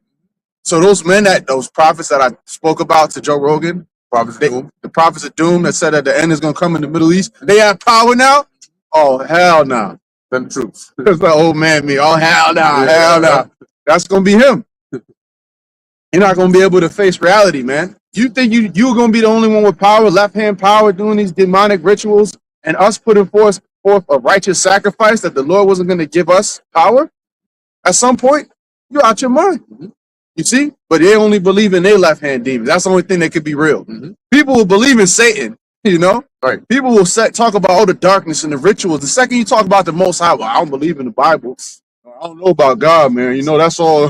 Like, that's a fairy tale. But you believe in all the dark left hand shit. Right. You know, that's the only thing that could be real. Right. The government. You know, I had a friend growing up. I used to tell him, look, there's chariots in the sky. And I used to point it out to him. And there'll be chariots up there. He'll be like, man, because you be talking about them conspiracy theories, man. That's why they watching you, man. The government. I'm like, nigga, really? Right. See, man, that's why your ass ain't gonna make it, bro. That's it. You got no faith. Oh, Esau is the only one that can have technology, have power, because he's your God. You believe that he is the end all be all. He is. That's what you believe. That Esau is. Not Yahweh Ba'ashem Yahweh Shai. You believe in this man and his system. So that's why when we tell you chariots, salvation, all the things that's written in the book, you can clearly see where was Elijah taken up to. Right. Right. You know? Where was when Yahweh Shai was taken up in the book of Acts? Okay? This is clear examples. You can look it up. And even certain scholars would tell you, yeah, it seemed like it had to be some type of vehicle or something. Right. You know? But then when we say it's because you hate your own people, and when you see yourself, you see your reflection, you don't see godliness. You don't see a son of God. You don't see servants of the Lord. You just see niggas. So the Lord is cutting that whole shit off, man. With a hard ER. Yep. You know? That's it. Yep. Hey, but just like the brother said, you know, matter of fact, let's get that real quick in Acts 1 and 8. Okay. This is the book of Acts, chapter 1 and 8, and it reads, "But ye shall receive power after the Holy Ghost has come upon you." Right. After the Holy Spirit has come upon you. And guess what? I mean, we have the Holy Spirit now, right? To be able to, it said that he would teach us all things. But guess what? The disciples, they had the Holy Spirit. So what did he mean by that? That was a different intensity of it, you know, to unlock the next level. Okay? Because first, Yahweh Shai breathed on them, gave them the understanding, gave them power to do certain things, but he needed to give them a higher level of it, you know, as they were graduating into apostleship. And they're going to do the same thing that they did back then. Back then, they considered what we were doing to be basically against their laws of emperor worship. You know, because they were considering what we were doing, prophecy and healing and all that, to be magic on the left-hand side. And because of that, they came up, you know, even during the time of the Apostle John. You know, when they said, look, y'all are doing left-hand practice, demonic, satanic stuff, because that's what they considered our God to be. You know, left-handed satanic stuff. So we're not having that over here. That's the only other way they can go about it. Because at that point, okay, people acknowledge left-handed magical practices are real, and so are the right-handed. So now, if you cannot deny the fact that we are actually performing miracles, right, and we're exhibiting spiritual power on the earth, what's the next best thing? Well, it's real, we can't deny that, but it's a left hand. That we could say. And because of that, we can't allow them Because they're gonna say, well, they believe in this Hebrew Israelite stuff. They call it a cult, number one, right? That's when your vocab Malones jump on the scene. They call it a cult. But number two, they're gonna say that's not an established religion. They're gonna say, if you look at Christianity, you're gonna talk about the Baptists, the Methodists, the Seventh-day Adventists, or Jehovah's Witness. Yeah, what's that? They're gonna talk about all of those, and they're gonna say that Hebrew Israelites is not an authentic, biblical belief or religion. They're gonna say it's a cult that tries to use the Bible to hide witchcraft that they perform. And this God that they serve, this Yahushai, and stuff they keep saying, that's left hand seances. They did that to Yahushai, and we're not greater than Yahushai, because that is the way they're gonna say they're coming against our Christian American country, and we can't allow that. We got to put an end to these witches and these warlocks and stop this witchcraft. Now all of a sudden, the miracles are witchcraft. I was gonna say they're gonna say, look, the Passover's on the full moon. They worship in the moon. Right. It's a moon cult. Because of the lunar Sabbath that they follow, it really just worshiping the moon. Mm-hmm. And that's easy. And people, it is a cult. Right. People are that stupid. Got that? Did we read it already? Oh, no. Okay, let's read it again. This is Acts 1 and 8, started from the top. And it reads, because wait, think about it, right? The Lord, during the time when Yahushua came on the scene, right, he performed. Because when you go back to the time of Samuel and Elijah and Elisha, they were performing acts of spiritual power on the earth. Yeah, they're gonna say we aliens, And no, that's not really him. That's not Michael. That's an alien that took over his body. Michael's really dead. It's the Maldekians. Yeah, like the Anunnaki. Like what's it called? The TV show Invincible. Yep. Oh yeah, the TV show Invincible. When this guy finally came out, when they finally found out what's his name, what's the guy, the Mark's father, Omni-Man. They said, this guy's an alien. See, he proved it. He been hiding amongst us this whole time. Anyway, going back to what we were just reading up over there in Acts, you think that the Lord is gonna he had spiritual power on the earth, right, during the time of Moses, during the time of Elisha and Elijah, then during the time of Yahushai. But now, which is the end all be all, nothing. Nope, not gonna happen. How? Right? Isaiah 59:19. Isaiah 40 talks about it. When in history have we mounted up with wings as eagles? Or have we run and not been weary? That hasn't happened yet. So putting the Isaiah 59:19, right, where it talks about when the enemy shall come in like a flood. So the Lord is going to do something miraculous in this time as well, greater than the things that we did in the past. Because this is the highlight, this is the climax of it all.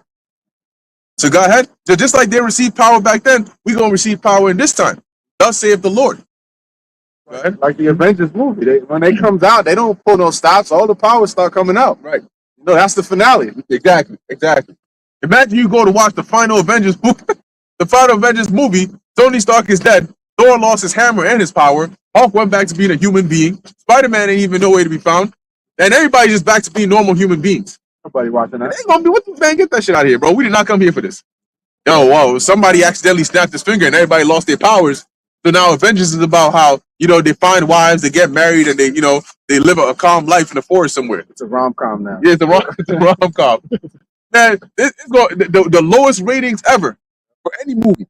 Because Avengers, when people think about that, they go for the spiritual power. They want the scene where you piss off Bruce Banner, and he transforms. Okay?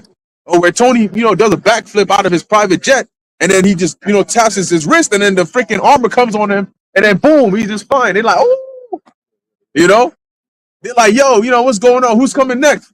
Thor comes out of nowhere, lightning just strikes on somebody's ass. Boom, Thor is there. They like that. Okay? We like that too. And the Lord loves it because, what is that? I forgot what word it is in the Greek that goes back to theater. It might be theos, which is God. So the Lord loves theatrics. That's it. He loves shock value. He loves that moment of awe. And we love it too. So of course he's going to do that in this time. So far beyond all that they look for. That's a lesson, shock and awe. That's it. Yep. Shock and awe. Yep. Can't say that too loud. Got somebody on the couch. Go ahead. This is Acts 1 and 8, and it reads, "But ye shall receive power after that the Holy Ghost is come upon you, Mm-hmm. and you shall be witness unto me both in Jerusalem Mm-hmm. and in all Judea Mm-hmm. and in Samaria Mm-hmm. and unto the uttermost part of the earth." Yeah, and they did that, but not all the way. Because there's a double meaning to that. Because they did that in Jerusalem, right? They did that in Judea, they did that in Samaria, and then coming forth with the Apostle Paul, right? And then the spreading of the spreading of the gospel to the uttermost parts at their time. But that word uttermost also goes into the extremities, not just of physical geographical location, but also of time. So guess what? We're bearing witness of Yahushua in this time. And now the word is going literally through the four corners of the earth by way of the internet. And we're not going to have power? Of course we're going to have power. When you you go into you could jump from there to the second chapter, but when you read about when Peter went to Cornelius, and then it says they received the Holy Spirit. They started speaking with other languages too, right? It said that the house, basically Cornelius and his household, they started speaking with other tongues too. So that Holy Spirit, it teaches you all things, but it also gives you power. Okay, and we're gonna have that whole lot of that. They were And filled then, with the Holy Spirit. Right, I was saying that it says that they were filled with the Holy Spirit, so that means that it came from somewhere to enter into the vessel. Like it wasn't just spawned from I don't know. It just something came into the vessel and then filled it up, and then the physical manifestation of that filling of that Holy Spirit was showed by way of the different tongues. You brothers got it. Yeah, they were so filled that they said that Peter's shadow. Yeah, they were laying people there so that just him walking by, his shadow would be able to cast upon them and they'll be healed. They said the things that that came off of Paul, like his handkerchief, people were reaching for that because it's been on him. So if they grab it, they can get some of that virtue and be healed. Imagine that. So what you think? And it's very interesting how the Lord set it up, right? Because literally, there's like for most of the times when we come out here and we're teaching, you don't even have one person that is standing here that's listening, right? You barely have anybody that stands there and listens. But let the Lord, let us perform an act of spiritual power. And you won't even have space for somebody to even get 1 foot around here. They're going to have the freaking news helicopter, News 12 the Bronx. You know, they're gonna be on there with the little zoomed in over there. You know, and we're trying to get a view of what's going on there, but there's just so many people, Jeff. You know, we just can't get access to them. You know, and then the president has been briefed, and then oh boy, here you go. At that point, they're gonna freaking BB and all his men, and he's gonna be getting them phone calls quick from whatever Rothschilds and Rockefellers are left. You know, it is he gonna be sleeping in his little echo chamber. And they're going to tell him, yeah, Mr. Rothschild, yeah, it's here. They seem to be performing what? They're going to go from a 98-year-old man to a 56-year-old young man. You're going to jump out that echo chamber quick, you know? Ain't nothing on but a little what they call that, toga. Hey, get Nathan on the phone. Get Nathan on the phone. You know, listen, what's going on, man? Put a stop to these people now. You know, and they're going to try, but at that point, that's when they're going to pull out all the stops. These guys are demons. These guys are terrorists. Start this. Let go of that. Unleash project this. Put that into motion. It's too late. It's too late, my man. We're already out here. And the word is already out. And at that point, you know what's going to scare them most of all, regardless of what campaign they're going to push? The fact that the power is here on the earth. Because that means that next stop, their kingdom is down. Everything we've been saying is confirmed already. And we know and we believe that. And the Lord had us do all this before all of that because He doesn't want people to believe just because of power or of things. You got to believe with faith first. Okay? What's that, 444? That's it, mercy. You know? on the way here, I seen the truck and it said Romans 8 delivery. Oh, look at that. Oh shit! Look at that. See? Oh, heavy. Yep. And that's what's coming. You know? Great deliverance. See, the Lord's about to turn things up. He's your teacher shall not be pushed into a corner anymore. He's about to flip the tables. And for us, we only going up and up and up from here. Okay? So ain't no, because look, you can have spiritual power and still be a martyr. Peter had spiritual power and he still was a martyr. Same with Paul.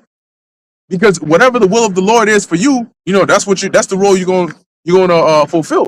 But in this last go around, just like we read about the book of Acts back then and the things they did in the kingdom in the future, you don't think this story is gonna be? Of course, it's gonna be kept and written about. You know, yeah, in the kingdom, we're not gonna need to, you know, come back and deal with, you know, hell and so on. But the records of all, just like we have records of what happened during the time of Genesis, during the time of Egypt, during the time of the Neo-Babylonian Empire, during the time of Yahushua, there's gonna be records of us during the time of Babylon. What we did, how we labored, how we were waiting for Yahushua, how we were diligent, how you had certain men coming up against us. And just like, you know, you look at history and you're like, yo, these you know, these wicked individuals here, they look like the same ones who came back again as the scribes and Pharisees.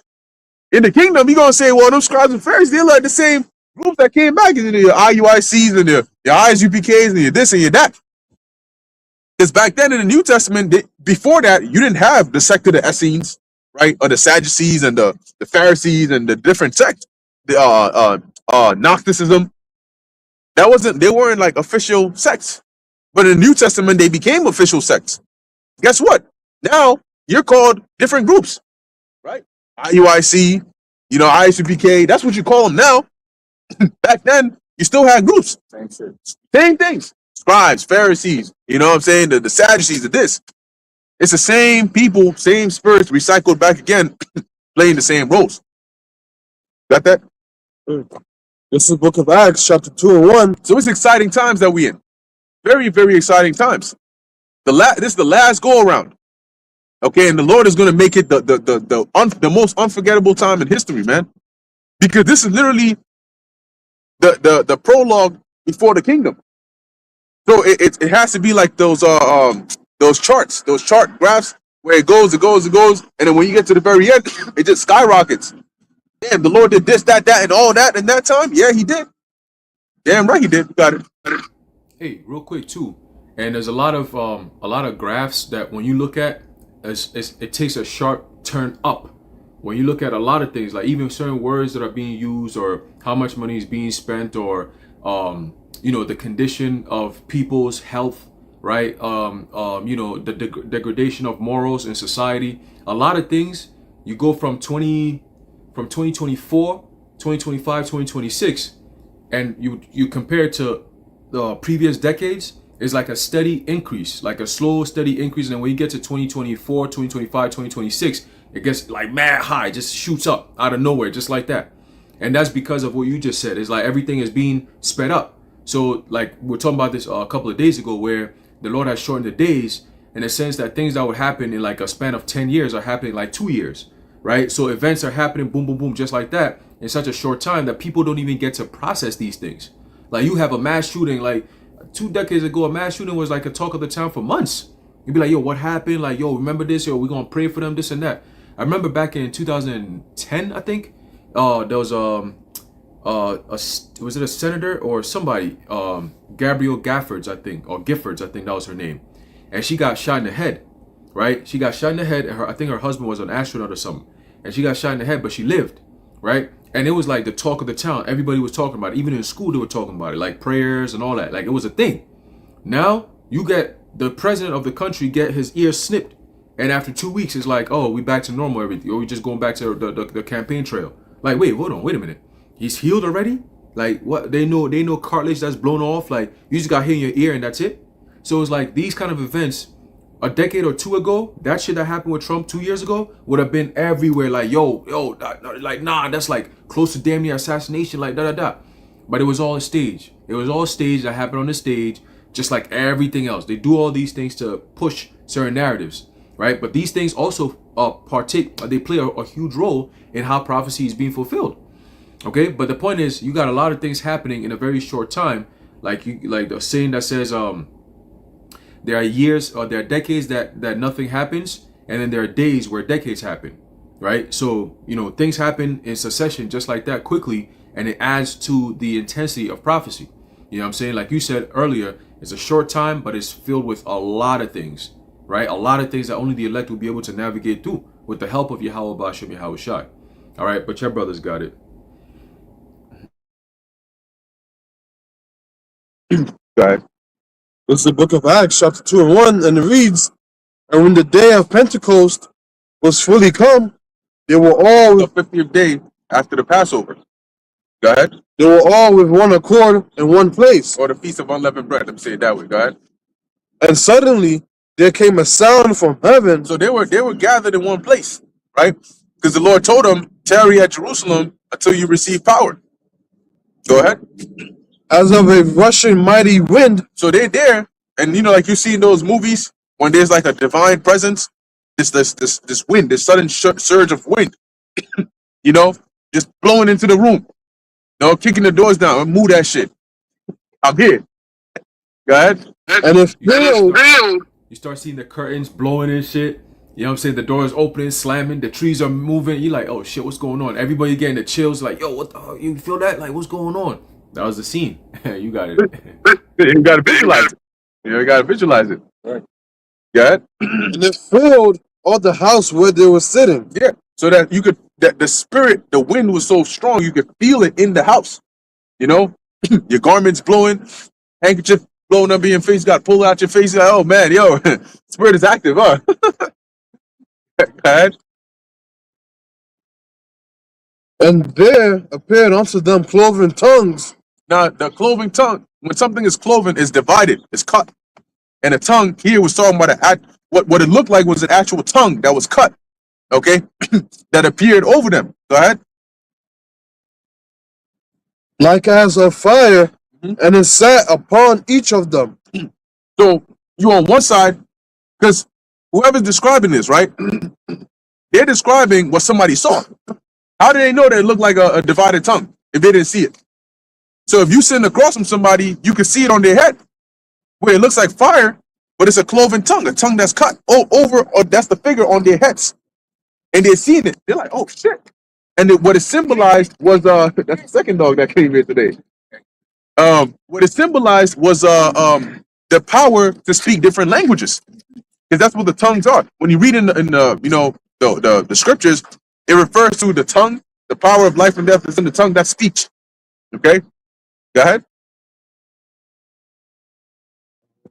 Verse 4, and they were all filled with the Holy Ghost, Like Haran said, right? They were filled with the Holy Spirit. Like it completely, you know, embodied you, right? You were just filled completely to the brim, like a cup that's filled with water. Okay, go ahead. and began to speak with other tongues, That's different languages. Go ahead. as the Spirit gave them utterance. As the Spirit gave them utterance, you know. So whatever different languages that, and this wasn't like you know, I'm saying it, but I don't know what I'm talking about. No, they could, like today, if somebody who knows how to speak multiple languages, when you switch between languages, it's not something you even think about. You just do it, and you understand what you're doing. You can speak in one language, switch to another. Hola, ¿cómo estás? You know, muy bien, y tú, all right, cool. Then you go right back. You can speak it, and you know what you're saying. And they were saying it with the accent down to the teeth, like they were native speakers of these languages. That's a part of what made it so amazing and shocking to those that came there to Jerusalem, the Israelites that came from the different regions. They're like, yo, we were born in these areas, Crete, you know, Pontus, Galatia, you know, Rome. We were born in different areas, and they're different native tongues of those areas. Like Spanish is in Hebrew. It's a native tongue of a certain region. And you got Israelites that speak it. So they're like, wait, hold on. But these people are Galileans. That means most of you ain't never been out of Galilee. What business you got? Because a native language like that, to speak it like that, chances are you have to be born in that area. And you have to have been taught it from a youth. You know? By youth. Right? You got to be taught it from a youth in order to to be able to speak it that fluently. So they're hearing this, they're like, yo, hold on. And then some dumbass is going to talk about they drunk. How does that make any sense? Tell me, how does a drunk person, when they're speaking with their slurred speech, equate to speaking a different language fluently with different accents? But you know why? They probably thought that because they themselves didn't understand what it is that the apostles were saying. Imagine you just start speaking, and you start speaking in a random language, and both you and I only speak Hebrew. I'm going to think you saying some gibberish. What are you talking about? There's certain languages, like certain languages, like certain dialects, you know, like if you go to those European countries that like say like the Irish speak, you know, different kinds of languages. If you hear somebody speaking and you've never heard of it, you think they're making up sounds. They're actual certain languages like that. You know, you know, they speak like that. You're like, what the fuck? Yo, what are you saying? Like, what are you doing? But somebody that actually speaks that language would be more amazed because they know what you're saying. So more than likely, you had these who were calling the apostles drunk. They didn't know those native languages. They're like, yo, these people sound like they drunk. Peter's like, nah, who the hell drinks at 9 a.m. in the morning? You know, and you might have some extreme folks out there, but hey, you know, he's saying like we ain't about that. Go ahead. And they were dwelling at Jerusalem Jews, Now, why were they dwelling there? It's gonna read a little bit more. devout men out of every nation under heaven. Mhm. Now when this was noised abroad, the multitude came together. They were dwelling there because it was a high holy day, right? The Feast of First Fruits, Pentecost. And so they came from the different areas where they lived to Jerusalem to keep it. That's why they were dwelling over there. And when they got there, they heard this. Go ahead. And were confounded because that every man heard them speak in his own language. Yeah. So they were like, yo, send help. You know? So they were surprised, they were shocked. You know, everybody heard them speaking his own language, like, yo, what's going on here? Go on. And they were all amazed and marveled. Now, if you put it in a modern day sense, right? Okay, it's one thing if we started speaking Spanish. All right, you know, I mean, some of you, you know, you might have a little Spanish background. Okay, it's another thing if we start speaking fluent Mandarin, Sinhala, Hindu. That is something that's going to shock more people because they do not associate what's that dialect that the Japanese speak? I forgot what the language is called, but they don't. Maybe it's called Japanese. They don't associate black people with speaking Japanese fluently, right? They don't associate. And then imagine a brother switching from Japanese, speaking whatever dialect the Russians speak, then switching to Hindu, then switching to some other foreign dialect, then speaking Mandarin fluently. Like if you close your eyes and you listen, you would not know that the person that you're looking at is who's saying that. Yeah, that's gonna shock people because they're gonna be like, "Hey, no, there's no way you look like that and you speaking fluent Mandarin." Hell no. Especially when you speaking with a New York accent, get the hell out of here. You know. So it's mind blowing to them. That was like the equivalent of what was happening back then. That was it on that. What's that we got? Oh yeah, get that. Isaiah 40 and 28. Hast thou not known? Hast thou not heard? That the everlasting God, Yahweh Bahashem Yahushai, the creator of the ends of the earth, fainteth not, neither is weary. There is no searching of his understanding. He giveth power to the faint. And who are the faint? We represent the faint now. We're strong in the spirit, but if they send the SWAT team after us, you know, we ain't really doing much. Right. Okay? There you go, man. It's all right. You're not even trying to put up a fight. Got it? Jacob thou worm. Yeah, Jacob. Yep. And to them that have no might, he increaseth strength. See, we're not mighty men after the flesh. We mighty in the spirit, but not after the flesh. But the Lord is going to give us, he's going to increase the spirit. See, then with the spirit of the Lord, we're going to be doing those things. Right? We're going to be running through troops with the spirit of the Lord. Go ahead. Even the youth, even the youth shall faint and be weary, and the young men shall utterly fall. And those young men and the youth, you expect them to have energy, right? From their youth, you expect them to, you know, to be the ones who would be more energetic, who would have the strength. Go ahead. It's like one quick thing, like when you train, I know you train. When brothers train, you go with, well, you are in your 20s, but you know, I'm in my 30s. You go with the guys in their 20s, they got a gas tank of energy, man. They just keep going and going and going. So that's just comparable to that, you know. But even they faint after a certain point. They do get exhausted because the flesh is fallible. Especially now. Nowadays, you got more. You could call them a senior citizen that'll cook a so-called youth, you know, a young boy. Yeah. Because what are young boys? Young boys are like young girls. you know, all fattened up. They got breasts that look like titties, and they walking around, you know, looking like Big Shirley with a wide back. No, I had to throw that in there. Guys smoked out, Yeah, smoked out. smoking blunts. And then they come to train. You're like, why you gassed out, man? You 20 something. You supposed to be good. Eyes all red. I don't know, man. Right. Yeah, I think we both know why. Yeah, completely cooked. Isaiah 41 and 31. But they that wait upon Yahweh by Hashem Yahushai shall renew their strength. See, so we're waiting upon the Lord, and we're gonna renew our strength. He's going to make us reinvigorated through the Spirit. He's gonna fill us with the Holy Spirit. Go ahead. They shall mount up with wings as eagles. Now we're not gonna grow actual wings from our back, but like Hancock, you know, an example was he mounted up with wings as eagles, right? There was that scene where he was drinking on the park bench. Then the little boy came there talking smack, but you could have smacked him somewhere. But he basically grabbed the drink from under the seat, and then he just launched himself up into the air. You know, he's doing something like, "Why do I really got whatever?" You know, and then boom, that's an example of mounting up. Okay, he didn't grow wings from his back, but he was able to fly super fast, and they move, get out the way, and he's just like boom, boom, like hitting different levels of speed. You know, he starts off, and then once he's really getting into it, he goes faster and faster and faster. There you go. That's power. Like when Neo in the Matrix, when he was trying to go save Trinity, and he was like, this man was moving so fast, damn near everything he passed at this point just started following him. You know, the cars, the freaking cows and shit. How you got cows in here? You don't know, but you got them. You know, buildings, everything was behind. That's how fast he was moving, breaking all kinds of records and barriers, sonic waves, breaking laws of nature. And eventually, what? He caught him. And the dude was like, "Oh shit, he caught him." You know, the guy, the operator, he fucking did it. Like my hero was about to go play Goldmine. Oh yeah, yep. That's it. Yep. That's that hype movement.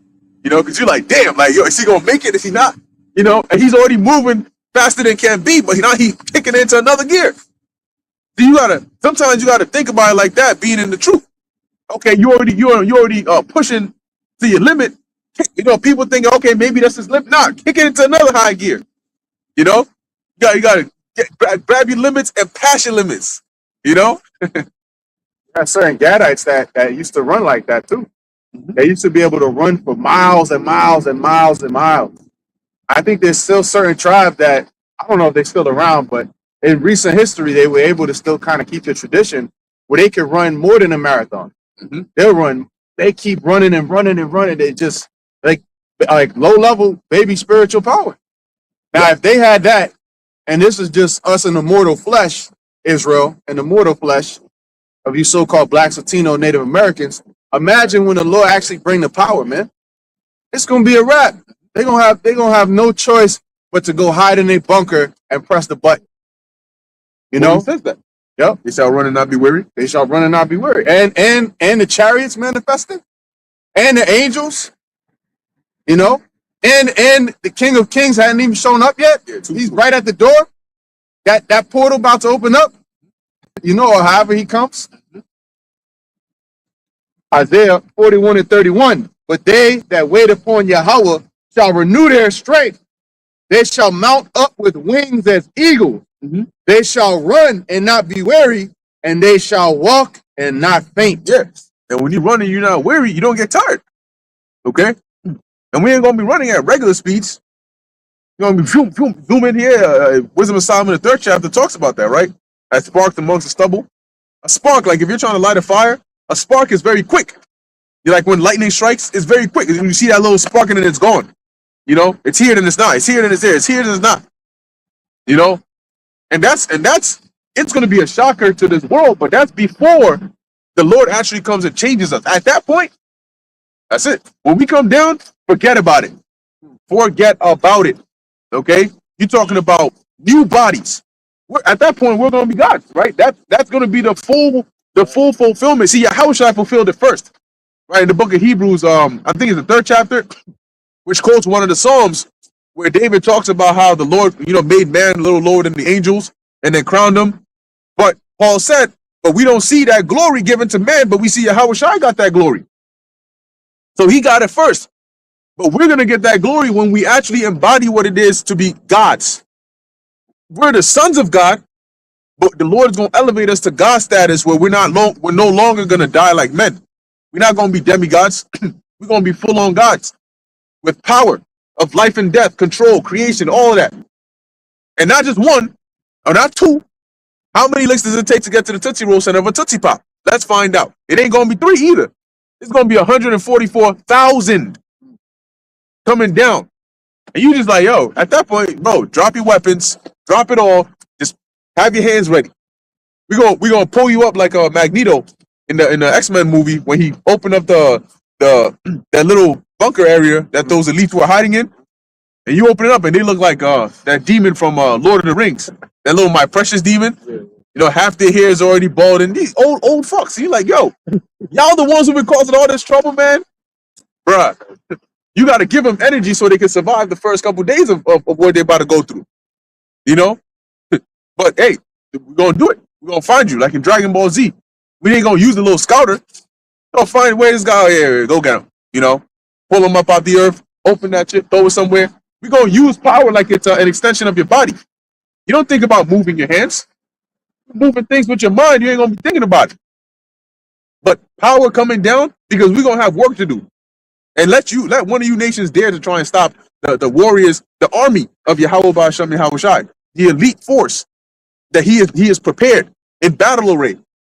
And we just flying down out of them ships.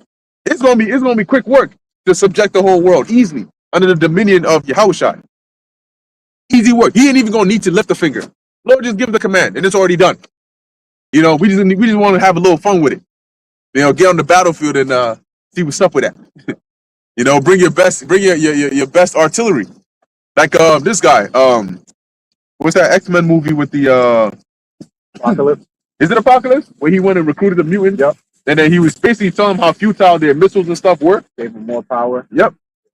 That's how it's gonna be. So it's only greatness onto greatness onto greatness. This honor hath all his saints. Praise ye the Lord, Yahweh Ba'ashem Yahweh Shai. Guys got anything else? All right. Ezekiel 25:14. And I will lay my vengeance upon Edom by the hand of my people Israel. Now you notice the Lord's vengeance is going to be upon all these nations. But why did he specify Esau's name? Imagine if you got a rival gang, right? A gang leader, and he's like speaking out against another gang, and he specifically calls out your name, bro. For a fact when his turf comes to make war with yours, you are a target on his list. And if you're not amongst this crowd and you in another crowd, this crowd might be spared because he's coming from where you are. So the Lord said what? On Edom, that the Lord said he's going to use his people Israel to unleash his vengeance, his fury upon Edom. I'm going to take his ass, especially That's it. that nigga. He's done. Where's he at, matter of fact? He starts shitting himself. Oh, fuck. Call me out. That's right. So it says, and they shall do, and that's how the elites, they tremble when they watch this right now. They're trembling, man, because they know there's power behind this. This is the only group of men that you haven't been able to buy out, and you see that, damn, they just not gonna take whatever I give them. Like they must. This is certainly the servants of the Lord, Right. because they're not taking no money. They're not going for whatever you have to offer. They're not going for it. That means their faith is on a higher level, and they truly have the spirit of Yahweh Ba'ashem Yahweh Shai. Right. They know the left hand, and they can see the works of the right hand. They tapped in on that left hand, so they know. They say, damn, that's the opposite. That's the opposing energy to us of what they're doing on the left hand. This as much as we speak about them, the elites of Esau, they know about us. Right. Though women were of the elect, we're the elites of Israel. So they're like, yeah, what other people see as regular, they're not looking at as regular. They're like very serious about things we're doing. And they, like you said, they tremble when they hear this because they know it's true. Them demons, they not lying. Shit. I mean, they ain't nothing more we can do for you. You thought darkness was your ally? Imagine that. They call Satan. He's like, nigga, what? And you just see him, you see Yahweh Shai and then you just see Satan walk out from behind him. Boom. Oh, that's the Mamdanian shit. You know, you gonna pull the Mamdani on Mr. Trump. You know, he'll come there. Yep, this their files, Lord. Yep, I did this, did that, and the third. And them Edomites going at that point, yeah, bro, you been cooked. You're gonna fulfill Ra's al Ghul's destiny. And they shall do in Edom according to mine anger and according to my fury, and they shall know my vengeance, saith the Lord Yahweh Bahashem Yahweh Shai. There you go. Amen. That you gonna know the vengeance of the Lord. My goodness. See, we knew the vengeance of the Lord by what he did to us in captivity, but the Lord punished us in measure. He's gonna destroy you. He's gonna punish you unto destruction. You're cooked, bro, on high heat. You like medium rare? The Lord's gonna keep you there till you well burnt. Not well done, well burnt. And then throw you on the other side of the grill. Think about this.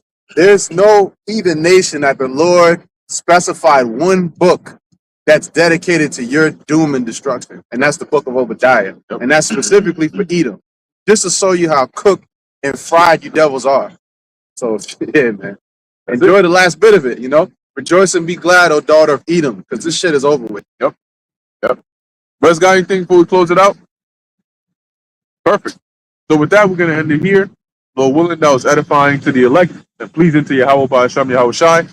In closing, we want to give all praises, honor, and glory to Yahweh Bahashem Yahweh Shai, Bahashem Rakak Wadash. Until next time, Shalom.